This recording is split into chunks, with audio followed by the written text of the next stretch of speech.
1.5 acre ரோடுக்கு கொடுத்தாங்க. என்னது வாவு மொஹதூம் ரோடு, வாவு கதிஜா ரோடுன்னு போட்டு 2 ரோடுலாம் எல்லாமே அவங்க முடிவு பண்ணி பத்திரத்தில் போட்டு கொடுக்குறாங்க. அந்த சூழ்நிலையில் வந்து அந்த 1.5 ஏக்கர் வந்து சியார்ஜிட்னு சொல்லிட்டு நமக்கு போயிடுது. 4 ஏக்கர் தான் இருக்குது. இந்த 4 ஏக்கரில் பயோகேஸை கொண்டுட்டு போய் இப்போ வச்சுட்டாங்க. சரியா? பயோகேஸை வச்சுட்டு பயோகேஸ் திட்டத்துக்கும் நிறைய விதிமுறைகள் இருக்குது. அதுக்கும் சுத்தி வர பஃபர் ஜோன் போடணும், இந்தியன் ரூல்ஸ்லாம் ஃபாலோ பண்ணணும். அப்படிலாம் சில ரூல்ஸ்கள் என்ன பண்ணியிருக்காங்க, இப்போ கவர்மெண்ட் ஆட் பண்ணியிருக்குது. அப்போ இந்த மாதிரி அதுக்கு வந்து குப்பை தட்டுற அளவுக்கு இல்லாட்டா கூட ஒரு குறிப்பிட்ட கிலோமீட்டர், ஒரு குறிப்பிட்ட சதுர மீட்டருக்குள்ள அந்த மாதிரிலாம் இருக்கும். அப்படிப்பட்ட ஒரு சூழ்நிலையில் இப்போ வந்து இவங்க என்ன பண்ணிட்டாங்க, அதில் இப்போ 30 சென்டில் தான் பயோகேஸ்னாங்க. ஆனால் சுற்றி வர உள்ள இடத்துல நம்ம வந்து கழிச்சு பார்க்கும்போது பார்த்தா அங்கே வந்து குப்பை தட்டுறதுக்கு 1 ஏக்கரா 2 ஏக்கரான்னு தெரியல. இன்னைக்கு அவர் தந்த 4 ஏக்கர்லையே குப்பை தட்டுறதுக்கு 1 ஏக்கர் இருக்குமா 2 ஏக்கர் இருக்குமான்னு நமக்கு என்ன செய்யல தெரியல. குப்பை தட்டுறதுக்கு வந்து நான் வந்து எதிரியே கிடையாது, குப்பை தட்டுறதை எதிர்க்கவும் இல்லை. ஆனால் நான் என்ன சொன்னோம், அந்த ரூல்ஸ் படி பண்ணுங்க. அப்பதான் காலாகாலத்துக்கும் தந்தவங்க பேரும் நிலைக்கும், எங்க மக்களுக்கும் பிரயோஜனமா இருக்கும், யாரும் கோர்ட்டு கேஸ்ன்னு போய் நிக்க மாட்டாங்கன்னு சொல்லி சொன்னது. இன்னைக்கு 26 ஏக்கர்ல 21 ஏக்கர் சியார்ஜெட் போவோம், 5 ஏக்கர்ல குப்பை தட்டுற இடத்துடைய நிலைமை இப்போதைக்கு இதுதான். சரியா? இதை நீங்க என்ன செஞ்சுக்கணும், தெரிஞ்சுக்கிடணும். இன்னைக்கு 12 டன் குப்பை இப்போதைய மக்கள் தொகைக்கு. இனி வருங்காலங்களில் 12 டன் குப்பை வந்து 4 ஏக்கர்ல தட்ட முடியும். ஆனா இனி வருங்காலங்களில் மக்கள் தொகையை அதிகமாக்கும் போது, குப்பையை அதிகமாகும் போது நம்ம என்ன பண்ண போறோங்கிறது வந்து தெரியல. அப்போ இதுல முக்கியமா என்னன்னா, இன்னைக்கு வந்து குப்பை தட்டுறதுக்குன்னு அந்த இடத்த சொல்லி பயோகேஸ் கொண்டு வந்துட்டாங்க. அவ்வளவுதான். குப்பை தட்டுறதுக்கு இடமே இல்லாம ஆக்கிட்டாங்க. இன்னைக்கு வந்து குப்பை தட்டுற ப்ரொபோசலை வச்சு 4.5 கோடி ரூபாய்க்கு கவர்மெண்ட்டுக்கு இப்ப ப்ரொபோசல் நாங்க அனுப்பி வச்சிருக்கிறோம். எதுக்குன்னா ரோடு, குப்பை தட்டுற இடத்துக்கு ரோடு மட்டுமே 1.5 கோடி ரூபா. அப்புறமா லைட்டு, அப்புறம் வந்து அதுக்கு அந்த பிளாட்ஃபார்ம் எல்லாம் அமைக்கிறதுக்கு எல்லாம் செஞ்சாச்சு கொடுத்திருக்கிறோம். சரியா? இப்போ எனக்கு நேரம் குறைவுன்னு சொல்லிட்டு லெட்டர் தந்திக்கிறாங்க. ஆனால் நான் இன்னைக்கு விடிய என்னாலும் உங்கள் கேள்விக்கெல்லாம் நான் பதில் சொல்லிட்டு போவேன் கண்டிப்பாக, இன்ஷா அல்லாஹ். ஆனால் அவங்களுக்கும் சங்கடத்தை கொடுக்கக்கூடாது. இருந்தாலும் இந்த விஷயத்துல நான் சொல்லணும். ஏன்னா இந்த கம்ப்ளைண்ட்லாம் வந்து காலத்துக்கும் 5 வருஷமா நீங்க எங்களை பத்தி பேசிட்டு இருக்கிற ஒரு விஷயம். அதனால இதுக்கெல்லாம் வந்து உங்களுக்கு விளக்கமான பதில் தரணும். எத்தனை சந்தேகங்கள் உங்களுக்கு இருக்குது இது விஷயத்துல. அவங்க தர்றதை நான் ஈகோ பார்த்து வேணாம்னு சொல்லல. இந்த பயோகேஸ் எடுத்துக்கூட நான் என்ன சொன்னேன் தெரியுமா, இந்த இது இருக்குது இல்லையா, நம்ம கேஸ் ஏஜென்சி பக்கத்துலயும் அவங்க இடம் தான் இருக்குது. நமக்கு பயோகேஸ்க்கு தேவை 4000 சதுரடி தான். அந்த இடத்த இங்க தர சொல்லுங்க, கல்வெட்டுல அவர் பேரையும் வச்சுடுவோம்னு சொல்லி விட்டேன். உண்மையிலேயே அவர் ஈகோ வேணாம்னு சொன்னா இந்த இடத்த தாங்கன்னு கேட்போமா? நம்ம கல்வெட்டுல உங்க பேரை வச்சுக்கிடுவோம்னு சொல்லுவோமா?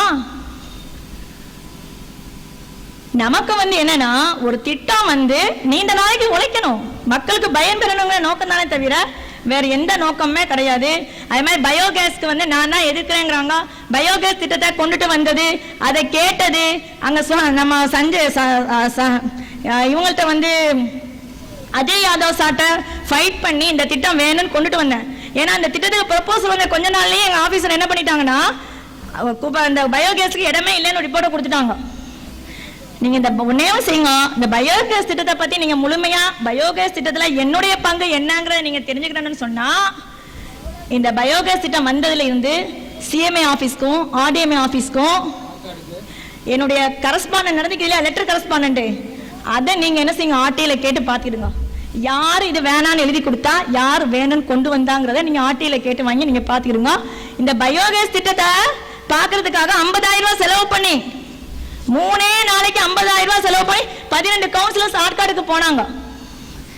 ஆற்காடுல எந்த இடத்துல இருக்குது தெரியுமா, பூஞ்சோல மாதிரி, பார்க் மாதிரி, பக்கத்துல ஹவுசிங் போர்டு, இது அவ்வளவு பெரிய பெரிய இன்ஜினியர்ஸ் டாக்டர்ஸ் வீடு, பின்னால கல்யாண மண்டபம், மெயின் ரோட்ல பஸ் போகுது.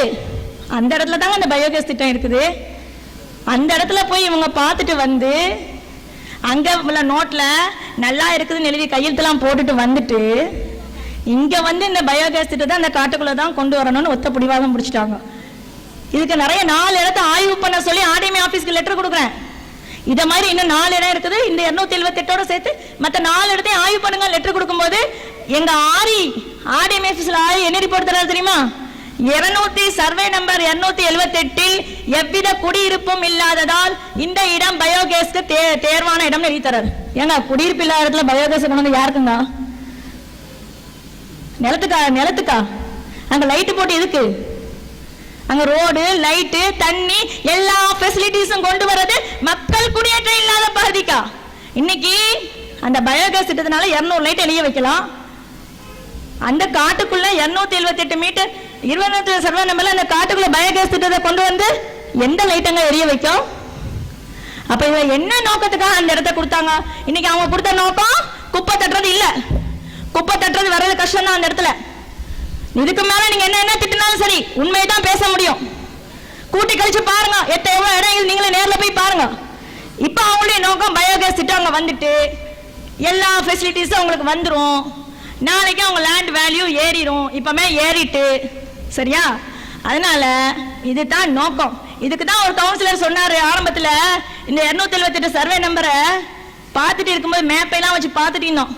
இன்னைக்கு என்ன வாய்க்கிலேயே திட்டுற ஒரு கவுன்சிலர் தான் என் கூட ஒன்னா உட்காந்து பாக்குறாரு. எப்பவும் அவர் தான் என்னோட இருப்பாரு. பார்க்கும்போது நகராட்சியுடைய ஒரு ஆளை கூப்பிட்டு பார்க்கும்போது ரோடு போடணும், இத்தனை சர்வே நம்பர் தாண்டி ரோடு போடணும், எத்தனை லட்சம் ரூபாய் வரும்? இன்னைக்கு 1.5 கோடி வருது. அன்னைக்கு நாங்க வேற ரூட்ல பார்க்கும்போது ஒரு 50 லட்சம் போல வரும்னாங்க. அப்ப அவர் சொன்னாரு, இன்னொரு கவுன்சிலர் பேரை சொல்லிட்டு, அதான் அவர் சொன்னாரு சோழியான் குடுமி சும்மாவும் ஆடுன்னு சொன்னாரு. இன்னைக்கு அந்த குடுமையெல்லாம் எப்படி ஆயிக்குதுன்னு தெரியல. இதை சொல்றதுக்கு எனக்கு பயம் இல்லை, ஒன்றும் இல்லை. இதுதான் நடந்த விஷயம். அதனால பயோகேஸ் திட்டத்தை பத்தி நீங்க கேட்கணும்னா ஆர்டிஐல கேட்டுக்கணும். அப்புறமா ரோடு விஷயத்துக்கு வருவோம். முக்கியமா எல்லாத்துக்குள்ள பிரச்சனை. தயவு செய்து எனக்கு கொஞ்சம் பேச விடுங்க. 5 வருஷம் விஷயம். எனக்கு இனி ஒருத்தர பேசுறதுக்கு உங்கள்ட்ட வாய்ப்பு கிடைப்பான்னு எனக்கு தெரியல. அதனாலயே நான் உங்கள்ட்ட எல்லாம் பேசணும். இந்த 5 வருஷத்தை முடிச்சுட்டு போகணுங்கிறதுக்காக ஒரு 3 ஆபரேஷனை கூட பண்ணாம வலி வேதனை எல்லாத்தையும் சுமந்திருக்கிறதுக்கு காரணமே என் மக்களுக்கு இந்த பணியை நிரப்பமா நிறைவா முடிச்சுட்டு போகணும். அதே மாதிரி இந்த விஷயங்கள் எல்லாம் உங்க எல்லாத்துக்கும் எடுத்து சொல்லணும் தான். அதனால எனக்கு இனி ஒருத்தர இந்த வாய்ப்பு கிடைக்குமான்னு எனக்கு தெரியல, பேச முடியுமான்னு கூட தெரியல. அதனால இந்த விஷயத்தை உங்கள்ட்ட நான் ஷேர் பண்ணிக்கிறேன். தயவு செய்து எனக்கு கூட கொஞ்சம் டைம் கொடுங்க. இதுல என்னன்னு சொன்னா ரோடு விஷயத்துக்கு வருவோம். இன்னைக்கு ரோடு எப்படிப்பட்ட ரோடு வேணும் உங்களுக்கு சொல்லுங்க பாப்போம். அப்பாவிளித்தூர் மாதிரி ரோடு வேணுமா? நேனாத்தூர் மாதிரி ரோடு வேணுமா? எந்த மாதிரி ரோடு வேணும் உங்களுக்கு? எப்படிப்பட்ட ரோடு வேணும் உங்களுக்கு? இன்னைக்கு பெஞ்ச மழையில நாளைக்கு களவு போற ரோடு வேணுமா? இல்லங்க. அதனால இந்த ரோடு விஷயத்துல நல்ல தரமான ரோடு வேணும்னா நல்ல கான்ட்ராக்டர் வேணும். அந்த நல்ல கான்ட்ராக்டர்ட்ட கமிஷன் கேட்காத கவுன்சிலர் வேணும். முதல்ல நல்ல கான்ட்ராக்டர் மட்டும் என்ன போதாது, அந்த கான்ட்ராக்டர் என்ன செய்யக்கூடாது, இத்தனை பர்சன்டேஜ் தான் கமிஷன் கேட்காத கவுன்சிலர் இருக்கணும், அதிகாரிகள் இருக்கணும். அப்படின்னு சொன்னா மட்டும்தான் உங்களுக்கு தரமான ரோடு கிடைக்கும். இந்த விஷயத்துல இதுல நம்ம ஊர்ல உள்ள ஆஸ்தான கான்ட்ராக்டர்னே வச்சுக்கிட்டுங்களேன். மோனோபோலி மாதிரி ஒருத்தர் தான் இருக்கிறாரு. அவர் என்ன பண்ணுவாரு, 2 பேர் டெண்டர் போடணும். அவர் பேர்ல போடுவாரு, அவர் பொன்னாடி பேர்ல போடுவாரு. அவர் பேர்லயும் பொன்னாடி பேர்லயும் போட்டுக்கிடுவாங்க. இவங்களை தான் கவுன்சில் என்ன செய்யும், அப்ரூவல் பண்ணிட்டு இருக்குது. இவர் இந்த நெய்னாத்தேரு ரோட்ல முறைகேடு பண்ணாருன்ட்டு ஊழல் எதிர்ப்பு இயக்கம் மூலமா கலெக்டர்ட்ட கம்ப்ளைண்ட் பண்ணி அவர் 2,12,321,000 ரூபாய் ஃபைன் போடுறாரு ஆசிஸ் குமார் சார். அப்ப இந்த கான்ட்ராக்டரை பிளாக் லிஸ்ட் பண்ணணும்னு வைக்கிறேன். கவுன்சிலர்ஸ் யாரும் சப்போர்ட் பண்ணலையே மெஜாரிட்டி. இந்த கான்ட்ராக்டரை இந்த ஊரை விட்டு விரட்டணும். இந்த மாதிரி உள்ள கான்ட்ராக்டர் இருந்தனா நமக்கு தரமான விஷயங்கள் எதுவுமே கிடைக்காதுங்கிறதுக்காக இவரை பிளாக் லிஸ்ட் பண்ணி அனுப்பணும்னா எந்த கவுன்சிலர்ஸும் சப்போர்ட் பண்ணல. அப்ப இதுல என்ன தெரியுது, உங்களுக்கு தரமான விஷயங்கள் நடக்கணும், தரமான திட்டங்கள் நடக்கணும்னு சொன்னா நீங்க நல்ல கவுன்சிலரை தேர்ந்தெடுத்து அனுப்பணும். அது ரொம்ப முக்கியம். அதனால கவுன்சிலர் தேர்ந்தெடுக்கிற விஷயத்துல நல்லா மனசுல வச்சுக்கிடுங்க. இது மட்டும் இல்லாம ஒவ்வொரு ரோடுக்கும் 3 வருஷம் கேரண்டி கேட்டேன். எப்படின்னு சொன்னா மக்களுக்கு ஒரு ரோடு யாருக்காவது தெரியுமா, இந்த தைக்காத்தூர் ரோடு எத்தனை லட்சத்துல இப்ப பேட்ச் ஒர்க் பண்ணிக்கணும் தெரியுமா? தெரியாது. ஆனா எவ்வளவு நாளைக்கு உழைக்குதுன்னு தான் பார்ப்பாங்க மக்கள். நான் என்ன சொல்றேன், என் மக்களுக்கு குவாலிட்டியா கொடு. லட்சத்தை பத்தி நீ கவலையே படாத, குவாலிட்டியா கொடு. என் மக்களுக்கு உழைக்கணும் அப்படின்னு சொல்லிட்டு ஒரு 3 வருஷம் உத்தரவாதம் தாண்டி ஃபைட் பண்ண கவுன்சிலர்ஸ் ஒத்தே வரல. பிச்சை போட்ட மாதிரி ஒரு வருஷம் உத்தரவாதம் முடியவே முடியாது. பேனா மூடிட்டு உட்காந்துட்டேன். கடைசியில் 2 வருஷம் உத்தரவாதத்துக்கு ஓகே பண்ணி தீர்மானத்தில் 2 வருஷம் உத்தரவாதம் எழுதியாச்சு. அடுத்து வர டெண்டர்லாம் 2 வருஷத்துக்கு தானே வைக்கணும். இவ 2 வருஷத்துக்கு வைக்கலங்கிறதுக்காக நான் மட்டும் ஃபைட் பண்ணிட்டு இருக்கோம். இவங்க என்ன பண்றாங்க, நாங்க இன்ஜினியரிங் மேனுவல்ல ஒரு வருஷம் தான் இருக்குது, இன்ஜினியரிங் மேனுவல் இப்படி போடுவோம்னு சொல்லிட்டு எல்லா கவுன்சிலர்ஸும் என்ன செய்யறாங்க, அந்த பாஸ் பண்றாங்க. அப்ப என்ன, ஏங்க உங்களுக்கு தரமான ரோடு தரணுங்க தான் ஏன் ஆசை, ரோடு போடக்கூடாதுங்கிற எண்ணமே இல்ல. நீங்க அடுத்தது கேட்பீங்க, 43 ரோடுக்கு மட்டும் ஏன் தடை வாங்கி வச்சுக்கிறீங்கன்னு கேட்பீங்க. 43 ரோடுக்கு ஏன் தடை வாங்கணும்? இந்த 43 ரோடு எப்படி வந்துச்சு? மினிஸ்டர் கூப்பிட்டு ஒவ்வொரு கவுன்சிலருக்கும் 20 லட்சம் ரூபாய்க்கு ரோடு போட சொல்றாரு. அந்த சமயத்துல ஒரே ஒரு கவுன்சிலருக்கு மட்டும் பெரிய கொம்பு, அவருக்கு மட்டும் 64 லட்சம் ரூபாய், மற்ற எல்லா கவுன்சிலருக்கும் 20 லட்சம், 20 லட்சத்துக்கு கீழே. அது மட்டும் இல்லாம 3 கவுன்சிலருக்கு வந்து சுத்தமா ஒண்ணுமே இல்லை. அதுல யாருக்கெல்லாம் 7வது வார்டு, 13வது வார்டு, 15வது வார்டு யாருமே இல்லை.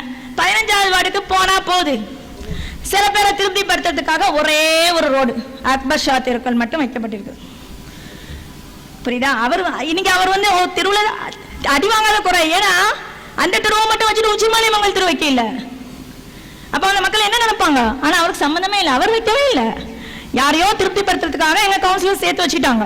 அப்ப இந்த விஷயங்கள் என்கிட்ட மாதிரி அஜெண்டால வரும்போது நான் என்ன எழுதுறேன், இந்த 43 ரோடும் தடை செய்யணும்னு எழுதியில, இந்த 43 ரோடும் போடப்படக்கூடாதுன்னு எழுதியில, என்ன எழுதுறேன், இந்த 43 ரோடுக்கும் கடைசியா இந்த ரோடு எப்போ போடப்பட்டுச்சு, இதோடைய எஸ்டிமேட். ஏங்க நீங்க ஒரு வீடு கட்டினா எஸ்டிமேட் இல்லாம நீங்க வீடு கட்ட போறீங்க சொல்லுங்க? அப்ப ஏன் ஒரு ரோடு போடும்போது மட்டும் ஒரு எஸ்டிமேட்டை நான் தலைவி கேட்க கூடாதா? தப்பா? ஏங்க உங்க வரி பணம் முறையா செலவழிக்கணும்னு நினைச்சு போராடுனது தான் என் தப்பா?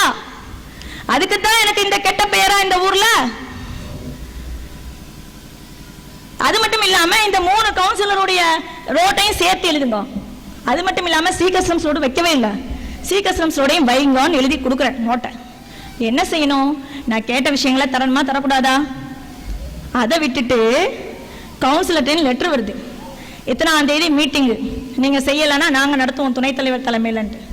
அப்போ உடனே கவுன்சிலருக்கு லெட்டர் போடுறேன், நான் இந்த விஷயத்த கேட்டு இருக்கிறேன், நம்மெல்லாம் வந்து இந்த மாதிரி கொள்ள கூட்டத்துக்கு நம்ம துணை போகக்கூடாது, நம்ம கேட்கணும், அவங்க தரட்டும், தந்ததுக்கு அப்புறம் மீட்டிங் போடுவோம், நீங்களும் கேளுங்கன்னு சொல்லிட்டு எல்லா கவுன்சிலருக்கும் ரிஜிஸ்டர் போஸ்ட்ல லெட்டர் அனுப்புறேன். நல்லா கேட்டுக்கிடணும். கலெக்டருக்கு, ஆர்டிஎம்ஏக்கு, சிஎம்ஏக்கு, மா செக்ரட்டரிக்கு எல்லாத்துக்கும் போடுறேன். இந்த மாதிரி துணைத் தலைவர் வச்சு நடத்துறதுக்கு மீட்டிங் நடத்த தயாராகிறாங்க, இது வந்து சட்டத்திற்கு புறம்பானது, இதை உடனடியாக தடுத்து நிப்பாட்டணும். யாராவது கண்டுக்கிட்டாங்களா? கண்டுக்கிடவே இல்லை. அதுக்கப்புறம் கமிஷனர் ஃபோன் வருது, உங்களுக்கு எல்லாம் நீங்க கேட்ட டாக்குமெண்ட்ஸ் எல்லாம் ரெடியா இருக்குதுண்டு. 5 மணிக்கு ஃபோன் பண்றாரு, அவசர அவசரமா நீங்க ஆட்டோ பிடிச்சு போறதுக்கு வெளியே வர்றேன். எங்க பியூன் அந்தோணி வந்து அஜெண்டாவை நீட்டுறாரு, வாங்கி பார்த்தா நாளை காலையில துணைத் தலைவர் வச்ச மீட்டிங்கு, அதுக்கு நீங்க வந்து கலந்துக்கிடுங்கன்னு என்கிட்டயே கையெழுத்து கேட்டு வரோம். நான் கையெழுத்துலாம் போட முடியாது. அப்ப கையெழுத்து போட முடியாதுன்னு எழுதிவிட்டா அது உங்க விருப்பம், என்ன ரூல்ஸோ அதை மாதிரி எழுதிக்கிடுங்க அப்படின்னு சொல்லிட்டு அங்க நகராட்சிக்கு போனா ஒரு மண்ணாங்கட்டியும் இல்லைங்க. ஏங்க எல்லாம் இருக்குதுன்னு சொல்லி கூப்பிட்டீங்களா? ஒன்றும் இல்லையே.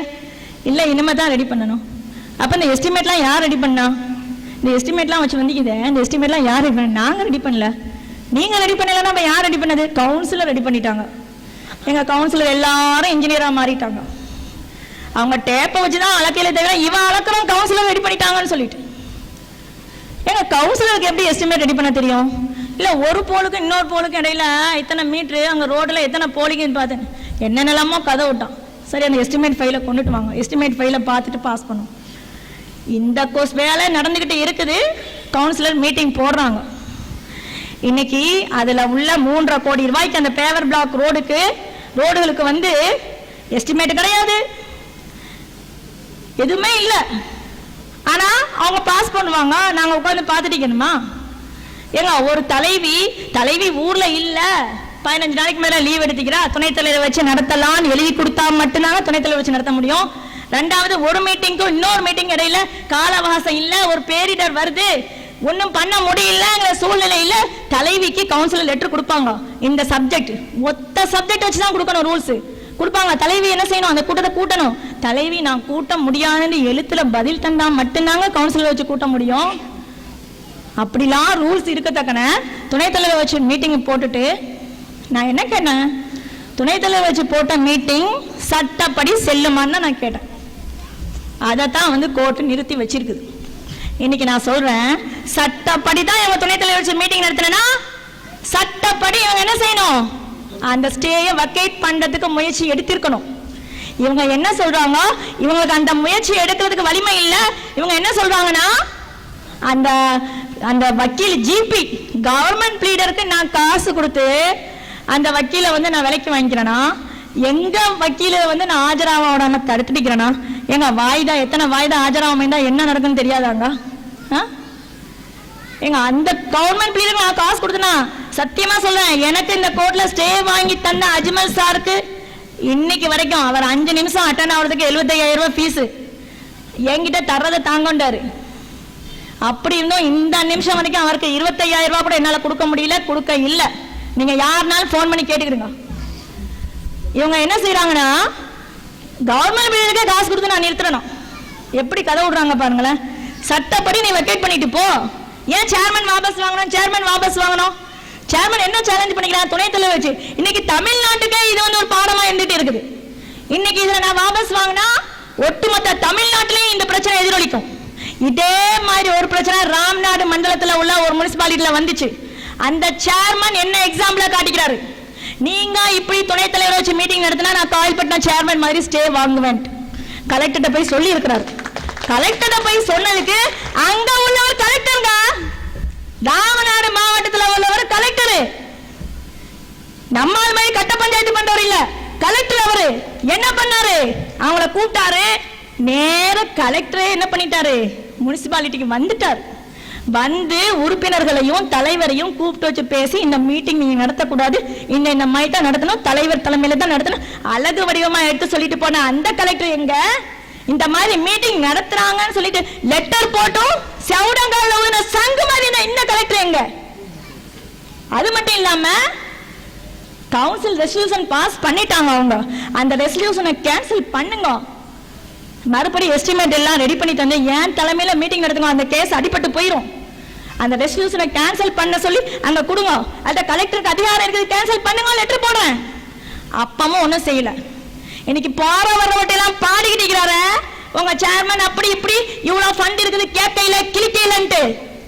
இப்படி ஒரு பிரச்சனை இந்த முனிசிபாலிட்டியில நடந்துட்டு இருக்குது, மாவட்ட நிர்வாகத்தில் இருந்துட்டு இருக்குல்ல. நீங்க ஒரு 40,000 மக்களுடைய பிரச்சனையை கூப்பிட்டு கேட்டீங்களா? நீங்க அதுக்கு எங்க முயற்சி எடுத்தாங்க சொல்லுங்க பாப்போம். இன்னைக்கு தேவக்கோட்டையில சொல்லிடலாம் ஊர் பேரையே, தேவக்கோட்டையில இன்னைக்கு அந்த பிரச்சனை சால்வ் ஆயிட்டு, அவர் கோர்ட்டுக்கு போவையில, ஸ்டே வாங்கல. இன்னைக்கு சொல்றாங்க துணைத் தலைவர் வச்சு நடத்தின மீட்டிங் சட்டப்படி செல்லுன்னு தமிழ்நாட்டுக்கு காட்ட போறாளாம். எங்க துணைத் தலைவர் சொல்றாரு, காட்டிக்கிடுங்க. ஏன் சேர்மனையா வாபஸ் வாங்க சொல்றீங்க? சட்டப்படி செல்லுன்னா சட்டப்படி நீங்க என்ன செஞ்சீங்க, ஃபைட் பண்ணி சட்டத்தை சந்தீங்க. ஏன் வந்து சேர்மன் தான் மோதிட்டு இருக்கீங்க கோலம் மாதிரி? இதுவும் வந்து என்னன்னா, இது நிறைய பேருக்கு சந்தேகம் இருக்குது, ஸ்டே வாங்கி வச்சுக்கிறாங்க. இப்ப கூட இன்னைக்கு யாரோ கேட்கிறாங்க கொஸ்டின், இது அடுத்த போர்டுல இந்த ஸ்டே தொடருமாண்டு. அடுத்த போர்டு புது சேர்மனு, புது கவுன்சிலு, புது எஸ்டிமேட் எல்லாம் வந்துன்னா இந்த கேஸ் வந்து ஆட்டோமேட்டிக்கா என்ன செஞ்சிடும், டிஸ்மிஸ் ஆகிருமா என்னங்கிறது எனக்கு தெரியல. அது நம்ம வக்கீல்கிட்ட தான் நம்ம என்ன செய்யணும், கேட்டுக்கிறணும். அது மட்டும் இல்லாம இன்னைக்கு வந்து ரோடு போடுறதுக்கு சொல்றீங்க இல்லையா, முனிசிபாலிட்டி ஃபண்ட்ல நம்ம என்ன செஞ்சிருக்கிறோம், பேவர் பிளாக் ரோடு மட்டும் 22 ரோடு போட்டிருக்கோம் இந்த 5 ஆண்டுகள்ல, 1,35,00,000 ரூபாய்க்கு. விசாலாட்சியம்மன் கோயில் தெரியல ஏங்க இந்த கணக்கெல்லாம் சொல்றேன்னு நீங்க எதுவும் தப்பா நினைச்சுக்கிட்டாங்க, உங்களுக்கு போர் அடிச்சாலும் அடிக்கும். ஏன்னு சொன்னா ஒரே ரோடு போடையில கர்ப்பிணி பெண்களுக்கு பிரசவம் ஆகிறது, முதுகு வலி வருது, எல்லாம் நீங்க சொல்றீங்க. ஏங்க தரமில்லாத ரோடுனால தானங்க இப்படி ஆகுது. இன்னைக்கு அப்பாபுலிதுறை ரோடுல போனா கண்டிப்பா நீங்க சொல்ற மாதிரி ஆகத்தான் செய்யும். அப்பாபுலிதுறை ரோடு போட்டு எத்தனை வருஷம் ஆகுது, போட்டு 3 மாசத்துல முழிச்சிச்சே. அப்ப அந்த கான்ட்ராக்டரை வச்சு அந்த ரோட்டை சரி பண்ணுங்கன்னு சொன்னமே, அதுக்கு நடவடிக்கை எடுத்தீங்களா? ஜமாத் என்ன செஞ்சிச்சு, மக்கள் என்ன செஞ்சாங்க, கேள்வி கேட்டாங்களா, அதிகாரிகளை கேட்டாங்களா, கான்ட்ராக்டர்களை கேட்டாங்களா, என்ன செஞ்சாங்க? திட்டுனாங்க. எப்படி மட்டும் திட்டினாங்க தெரியுமா, அந்த ரோட்ல சேர்மனு புள்ள குட்டியோட உளுந்து கைய காலை உடைச்சு கிடக்கணும்னு ஒருத்தர் எனக்கு போன் பண்ணி சொன்னார். உண்மையிலேயே அந்த ரோடு நாசமா போறதுக்கு நான் காரணமா இருந்தா அது எனக்கு. ஆனா நீங்கெல்லாம் எப்ப முழிக்கிறீங்க, மலையோட மலையா மழை தண்ணி தலையில உண்ட போது தானே நீங்க முழிக்கிறீங்க. இப்பவும் தூங்கிட்டு தானே இருக்கிறீங்க. நீங்க எல்லாம் அப்ப அந்த கான்ட்ராக்டரை கூட்டிட்டு வந்து அதை நான் பண்ண சொல்லியும் கூட அவர் பண்ண இல்ல. அப்புறம் என்ன பண்றாங்கன்னா அந்த ரோட்டை மட்டும் மொத்தமே 9 லட்சம் ரூபாய் தான் எம்எல்ஏ ஃபண்டு. அதுல 5 லட்சம் ரூபாய்க்கு தான் ரோடு போட்டா 4 லட்சம் ரூபாய் உள்ள வரமுனாலேயே போயிட்டு வெளியே. இப்ப என்னன்னா அந்த சின்ன பிட்டை மட்டும் போடுறதுக்கு 5 லட்சம் ரூபாய்க்கு கவுன்சில் வைக்கிறான். எப்படிமா ஏத்துக்கிட முடியும் நீங்களே சொல்லுங்க பாப்போம். ஏங்க அந்த சின்ன பிட்டை மட்டும் போடுறதுக்கு 5 லட்சமா? இதுக்கு நான் போட முடியாது, அந்த கான்ட்ராக்டரை வச்சு போட வைங்கன்னு நகர்மன்ற தலைவர் குறிப்பு எழுதினேன். நகர்மன்ற தலைவர் குறிப்பு நிராகரிக்கப்பட்டு அலுவலக குறிப்பு ஏற்றுக்கொள்ளப்பட்டதுன்னு என்ன செஞ்சாங்க, பண்ணினாங்க. அந்த ரோடு இப்போ 43 ரோட்ல தான் ஸ்டேல இருக்குது. இது மட்டும் இல்லாமல் விசாலாட்சியம்மன் கோயில் தெரு நம்ம சப்ஸ்டேஷனுக்காக 22 லட்சம் ரூபாய்க்கு ரோடு போட்டி கொடுத்து பிளாஸ்டிக் ரோடு 10,60,000 ரூபாய்க்கு வானைக்குடி தெரு கொச்சியா தெரு அண்ணா செல்வத்தில் போட்டி கொடுத்துக்குது. ஒன்வே ரோடு 35 லட்சம் ரூபாய்க்கு போட்டி இருக்குது. அது மட்டும் இல்லாமல் ஐயூடிஎம்ல கிட்டத்தட்ட 14 ரோடு போட்டிக்குது. பிலால்பள்ளி, மங்கள விநாயகர் கோயில் தெரு, கடையக்குடி, நியூ காலனி, ஆஜா ஸ்ட்ரீட், மங்கள விநாயகர் கோயில் தெரு, குளம் சாஹிப் தம்பி தோட்டம், மருத்துவர் தெரு, நேனா தெரு, விசாலாட்சியம்மன் கோயில் தெரு, அப்பாப்பள்ளி தெரு, ஓடக்கரை, மகள்தா காலனி, அப்பாப்பள்ளி, இத்தனை 13 ரோடு என்ன செஞ்சுக்குது, ஐயூடிஎம்ல போட்டிக்குது. அதோடைய மதிப்பு 1 கோடி. இந்த மாதிரிலாம் ரோடு போட்டி இருக்குது. இது மட்டும் இல்லாம நிறைய ரோடுகளை என்ன பண்ணிட்டாங்க, இந்த ரோடு தான் ஸ்டேல மாட்டிட்டு. சரி, ஒவ்வொரு கவுன்சிலரும் வந்து ஒரு 10 ரோடு தந்தானா 4 ரோடு தான் நம்ம வச்சோம். அந்த 4 ரோட்ல தான் ஸ்டேல மாட்டிக்கிட்டு மீதி 4 ரோடு இருக்குதா இல்லையா? அதோட சேர்ந்து இந்த 3 கவுன்சிலர் ரோடு இருக்குது. எல்லாத்தையும் சேர்த்து வச்சு பாஸ் பண்ணலாம் அப்படின்னு சொல்லிட்டு தேடி பிடிச்சி அவங்களுடைய அஜெண்டாவை எடுத்து அதுல மீதி ரோடு ஒரு எக்ஸாம்பிள் பார்த்துடுங்க. இந்த 17வது வார்டு குத்துக்கல் தெரு ஸ்டேல இருக்குது. தரவ ரோடோ கார்த்திகா தெரு ரோடோ ஸ்டேல கிடையாது. அப்ப இந்த மாதிரி ரோடுகளை ஒவ்வொரு வார்டுலையும் பார்த்து தேடி எடுத்து அத்தோட இந்த 13வது வார்டு, 7வது வார்டு, 15வது வார்டு கவுன்சிலரையும் சேர்த்து எஸ்டிமேட்டை ரெடி பண்ணி வைக்கணும்னு சொன்னா இவங்க சொல்றாங்க 43 ரோடுக்கு முடிவு வந்தா தான் எல்லா ரோடுக்கும் விடிவு வருமா. இந்த 43 இந்த மத்த 25-30 ரோடு எஸ்டிமேட்டை ரெடி பண்ண சொல்லியும் கூட ஒரு கவுன்சிலர் ஆர்டிமே மீட்டிங்ல சொன்னாரு. அவர் எம்இஏ பார்த்து ஆர்டிமே சொல்றாரு, சேர்மன் சொல்ற மாதிரி இந்த மற்ற ரோடுகளுக்குலாம் எஸ்டிமேட் ஸ்டேல இல்லாத ரோடுகளுக்குலாம் எஸ்டிமேட் ரெடி பண்ணி வைங்க, அந்த ரோடாவது போட்டுட்டு போவோம். உடனே இந்த கவுன்சிலர் நல்லவர் வல்லவர் தான் எம்இஏ பார்த்து சொல்றாரு, எம்இ சார் எஸ்டிமேட் மட்டும் ரெடி பண்ணக்கூடாது, பண்ணினா அந்த 43 ரோடுக்கு முடிவு வந்த மாதிரி தான் இதுக்கு பண்ணணும்ட்டு கவுன்சில் அப்ரூவலுக்காக வைக்கிறோம். மன்றம் ரத்து செய்யறது 30/11/2015 மீட்டிங்ல அத்தனை ரோடு என்ன செஞ்சுட்டாங்க, கேன்சல் பண்ணிட்டாங்க. இது மட்டும் இல்லாம நாங்க வந்து என்னென்ன விஷயங்கள்லாம் நம்ம பண்ணியிருக்கோம்னு சொன்னா, இன்னைக்கு வந்து கடற்கரை கழிப்பிடம் பண்ணிக்கிறோம், கடற்கரையில டாய்லெட் கட்டிக்கிறாங்க, பொது கழிப்பிடம் நிறைய இடத்துல பண்ணிட்டு இருக்குது. அது மட்டும் இல்லாம வந்து இன்னைக்கு வந்து மக்கள் குடியேற பகுதியில் வந்து உடமரங்கள் இன்னைக்கு எல்லாருமே கம்ப்ளைண்ட் பண்றீங்க, எக்கச்சக்கமா உடமரம் இருக்குது, பஸ்ல பிள்ளைங்க ஸ்கூல் வேன்ல போக முடியல. மக்களுக்கு இடைஞ்சல் ஆகிக்கிறதுக்காக 5 லட்சம் ரூபாய் பாஸ் பண்ணி கொடுத்தோம். 5 லட்சம் ரூபாய் பாஸ் பண்ணி கொடுத்தும் கூட ஏங்க இந்த கேள்வி பதிலாம் நான் பேசுறதுலயே உங்களுக்கு தெளிவு வந்துடும். அதுக்கும் மேல நான் உங்கள்ட்ட வந்து நான் கேள்வி பதிலுக்கு கண்டிப்பா பதில் சொல்லிட்டு தான் போவேன், பண்ணிக்கிறோம். அது மட்டும் இல்லாம வந்து இன்னைக்கு கொம்புத்துறைக்கும் சிங்கித்துறைக்கும் வந்து மீன் இறங்குதளம் கிடைச்சிருக்குது. இன்னைக்கு அம்மா உணவகம் வந்து இருக்குது, அம்மா மருந்தகம், ஏழை எளிய மக்கள்லாம் பயன்படுறதுக்காக அம்மா மருந்தகம். அந்த பஸ் ஸ்டாண்டில் ஒரு டாய்லெட்டை ரெடி பண்ண சொன்னோம், அதுக்காக முயற்சி எடுத்தோம், அது இது பண்ண இல்லை. அப்புறம் வந்து மீன் அங்காடி ஹைஜீனிக்கா மீன் மார்க்கெட்டு நம்ம ஊர்ல உருவானதுக்காக நாகர்கோவில் முனிசிபாலிட்டியில உள்ள அந்த ஃபைலை வாங்கி பார்க்கறதுக்கு சொல்லி எங்க அதிகாரி செய்யல, கவுன்சிலரே அனுப்பிவிட்டு அந்த ஃபைலை வாங்கிட்டு வந்து அந்த சூழ்நிலை 10% நம்ம கொடுத்தா போதும், 90% சென்ட்ரல் கவர்மெண்ட் தந்தான். இப்போ அது அப்படியே மாறிட்டு 70% நாம கொடுக்கணும், 30% தான் அவன் தரான். எங்கேன்னு பண்ண முடியும்? இப்போ அந்த மீனவர் அங்காடி ஹைஜீனிக்கா இருக்கு பண்றோம். கால்நடைத்துறைக்கு பாத்தியப்பட்ட இடம் கிடக்குது பாருங்க, 43 சென்ட். அதுல வந்து நமக்கு மாத்தி எடுத்து நகராட்சிக்கு மாத்தி எடுத்து அதுல ஏதாவது நல்ல விஷயங்கள் நம்ம செஞ்சுட்டு போலான்னு இது பண்ணோம். இப்ப கடைசியா அவனேன்னு சொல்லிடுறேன், போஸ்ட் ஆபீஸ் இருக்குது இல்லையா, அது அங்கேன்னு காலி பண்ண சொல்றாங்க. ஏற்கனவே போஸ்ட் ஆபீஸ்க்கு வந்து கால்நடை துறைக்கு பாத்தியப்பட்ட இடத்துலயோ இல்லைன்னா பஸ் ஸ்டாண்ட்ல வந்து ஒரு இடம் ஒதுக்கி கொடுக்குறதா தீர்மானம் பாஸ் பண்ணிட்டோம். இப்ப அந்த போஸ்ட் ஆபீஸ் வந்து இந்த நகராட்சியிலேருந்து இடம் கொடுக்கலன்னா அது பேவலைக்கு போயிடும் அப்படின்னு சொல்லிட்டு அந்த போஸ்ட் மாஸ்டரும் திருச்செந்தூர்ல உள்ளவரும் வந்து சொல்லிட்டு போனாங்க.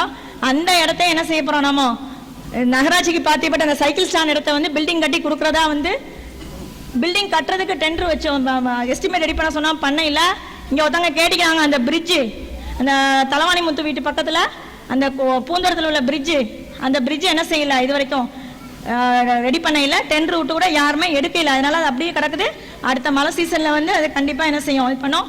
இது மட்டும் இல்லாமல் ஜிஹெச்சில் வந்து சரஸ்வதி மேடத்தை ஒரு லேடி டாக்டர் வணங்கத்துக்காக ஹெல்த் செக்ரட்டரியை பார்த்து லெட்டர் கொடுத்து சரஸ்வதி மேடத்தை கொண்டு வந்தோம். அதுக்கப்புறம் அவங்க திருச்செந்தூருக்கு போனோடனே ராணி டப்ஸ் மேடத்தை நம்ம வந்து இங்கே ஹெல்த் செக்ரட்டரியை பார்த்து டிஎம்எஸ்ஸை பார்த்து கொண்டு வந்தோம். அது மட்டும் இல்லாமல் வந்து நம்ம ஹாஸ்பிட்டலுக்கு வந்து ரூஃப் காரிடார் கஷ்டப்பட்டவங்க வந்து இன்னைக்கு வந்து ஒவ்வொரு இடத்துல இன்னொரு மேலே காரிடார் இல்லாமல் மழையில் வந்து ரொம்ப கஷ்டப்படுறாங்க ஏழை பேசலாம். அதனால் இந்த ரூஃப் காரிடாருக்காக இன்னைக்கு காலையில் கூட ஹெல்த் செக்ரட்டரி ராதாகிருஷ்ணன் சார்ட்ட பேசியிருக்கேன்.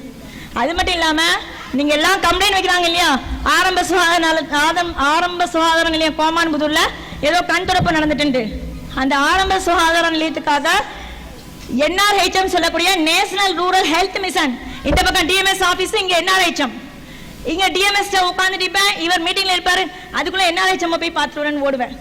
இங்கே 4 மாடி லிஃப்ட்ல இறங்கி அங்கே 4 மாடி ஏறி ஓடுறது, இப்படிலாம் முயற்சி பண்ணோம். அந்த என்ஆர்ஹெச்எம்ல நிற்கும் போது அந்த ஆரம்ப சுகாதார நிலையம் கோமாத்தில் அமைங்கிறதுக்காக நான் எடுத்த முயற்சியை, நான் அங்கே வர்றதை போகிறத அங்கே நடக்கிறத எல்லாத்தையும் லுக்மாங்க அக்காவுக்கு ஃபோன் பண்ணி நான் சொல்வேன். அவங்கள கூட சென்னையில் இருக்கும்போது நீங்கள் வாங்க எங்கூட வாங்கன்னு சொல்லி கூப்பிட்டே இருக்கிறேன். அதுக்கு கடைசி வரைக்கும் முயற்சி எடுத்தோம். அந்த மக்களும் நன்கொடையாக பெருந்தன்மையாக 50 இடத்தை தந்தாங்க. ஆனால் என்ன, ஜிஹெச் இருக்கிற ஊரில் கொடுக்க முடியாதுன்னு சொல்லிட்டு கடைசியாக போகும்போது தான் எடுத்து காட்டுறாங்க. ரெட் கலரில் கிராஸ் பண்ணி ஆடிட் அப்ஜெக்ஷன் எழுதி வச்சிருக்குது. அப்போ இனிமேல் வர்றதுக்கு சான்ஸே இல்லை. அந்த இதுக்காக முயற்சி எடுத்தோம். இன்னைக்கு காலையில் கூட அந்த விஷயத்த ஹெல்த் செக்ரட்டரி ராதாகிருஷ்ணன் சார்ட்ட பேசும்போது கூட இந்த ரூஃப் காரிடார் விஷயத்தையும் அதையும் என்ன சொல்லியிருக்குது. இன்னைக்கு மட்டும் இல்லை, இதுக்கப்புறமும் எங்களுடைய பணி முடிஞ்சாலும் மக்களோட நாங்கள் இருப்போம், எல்லா பணிகளையும் நாங்கள் செய்வோம். அது மட்டும் இல்லாமல் இன்னைக்கு வந்து நிறைய இருக்குது. ஆனால் வந்து இவங்க லேட்டாகுதுன்னு சொல்கிறாங்க. அது மாதிரி வந்து நிறைய விஷயங்களை பண்ணியிருக்கிறது வேணா நான் சொல்கிறேன். இது எல்லாத்துக்கும் மேலே முக்கியமான விஷயம் என்ன தெரியுமா, இந்த போர்டு தான் நம்ம ஊருக்கு உழ வச்சுட்டு இருக்கக்கூடிய, நம்ம மக்களுடைய உயிருக்கு உழ வச்சுட்டு இருக்கக்கூடிய நச்சு ஆலையை எதிர்த்து வரலாற்று சிறப்புமிக்க தீர்மானத்தை நிறைவேற்றியது இந்த போர்டு தான். அதுக்காக உறுப்பினர்களுக்கு இந்த போர்டுக்கும் நான் நன்றி சொல்றேன். ஏன்னா வந்து அந்த டிசிடபிள்யூக்கு எதிர்ப்பாக அவர்கள் கட்டின புதிய கட்டுமானத்தை எதிர்த்து ஒரு வரலாற்று சிறப்புமிக்க ஒரு தீர்மானத்தை இந்த போர்டு நிறைவேற்றிச்சு. அது மட்டும் இல்லாம இந்த போர்டுல தான் ஒன் வே ரோடு வரும்போது நாங்க என்ன தீர்மானம் பாஸ் பண்ண தெரியுமா, ஹை அபிஷியல் உயர் அதிகாரிகள் என்ன முடிவு பண்றாங்களோ அதை நாங்க என்ன செய்வோம், அதுக்கு நாங்க கட்டுப்படுவோம்னு தீர்மானத்தை பாஸ் பண்ணோம். உயர் அதிகாரிகள் நெசவுத்திரு பக்கமா காட்டினா நெசவுத்திரு பக்கம் ஒன் வே ரோடு, உயர் அதிகாரிகள் வேற எந்த பக்கம் காட்டுறாங்களோ அந்த பக்கம் ஒன் வே ரோடு. இதுதான் இந்த கவுன்சில் முடிவு பண்ண தீர்மானம். இந்த தீர்மானத்தை நிறைவேற்றினதுக்காக இதுக்கு முன்னால நெசவுத்திரு மக்கள்கிட்ட போய் அவங்கள்ட்ட போய் பேசி உங்களுக்கு வந்து இந்த மாதிரி ஒன் வே ரோடு வரும்போது உங்களுக்கு என்னென்ன ஃபெசிலிட்டிஸ் என்னென்ன நேரத்தில் செஞ்சு தர முடியுமோ அதெல்லாம் நாங்கள் செஞ்சு தரோம்னு நாங்கள் சொன்னோம்.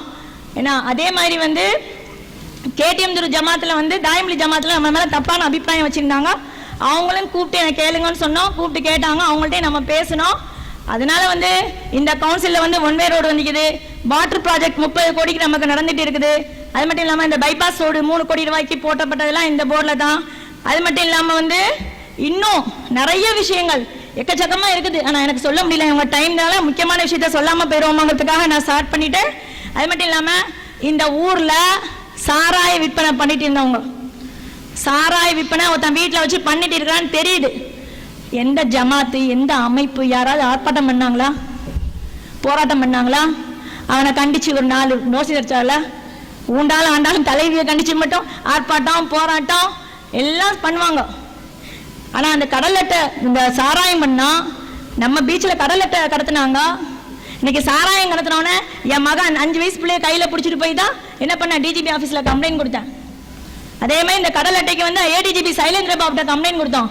அந்த சமயத்தில் கூட ஒரு முக்கிய பெருமாள் என்ன சொல்றாரு, அவன் கடல் அட்டை பிசினஸ் பண்ணவன் 5 லட்ச ரூபாய் தரானான், அதனால பார்த்துக்கிடுங்க. ஒருத்த வார்த்தை தான் கேட்டேன், 5 லட்ச ரூபாய்க்காக நம்ம ஊர் அடமானம் வச்சிருவீங்களா?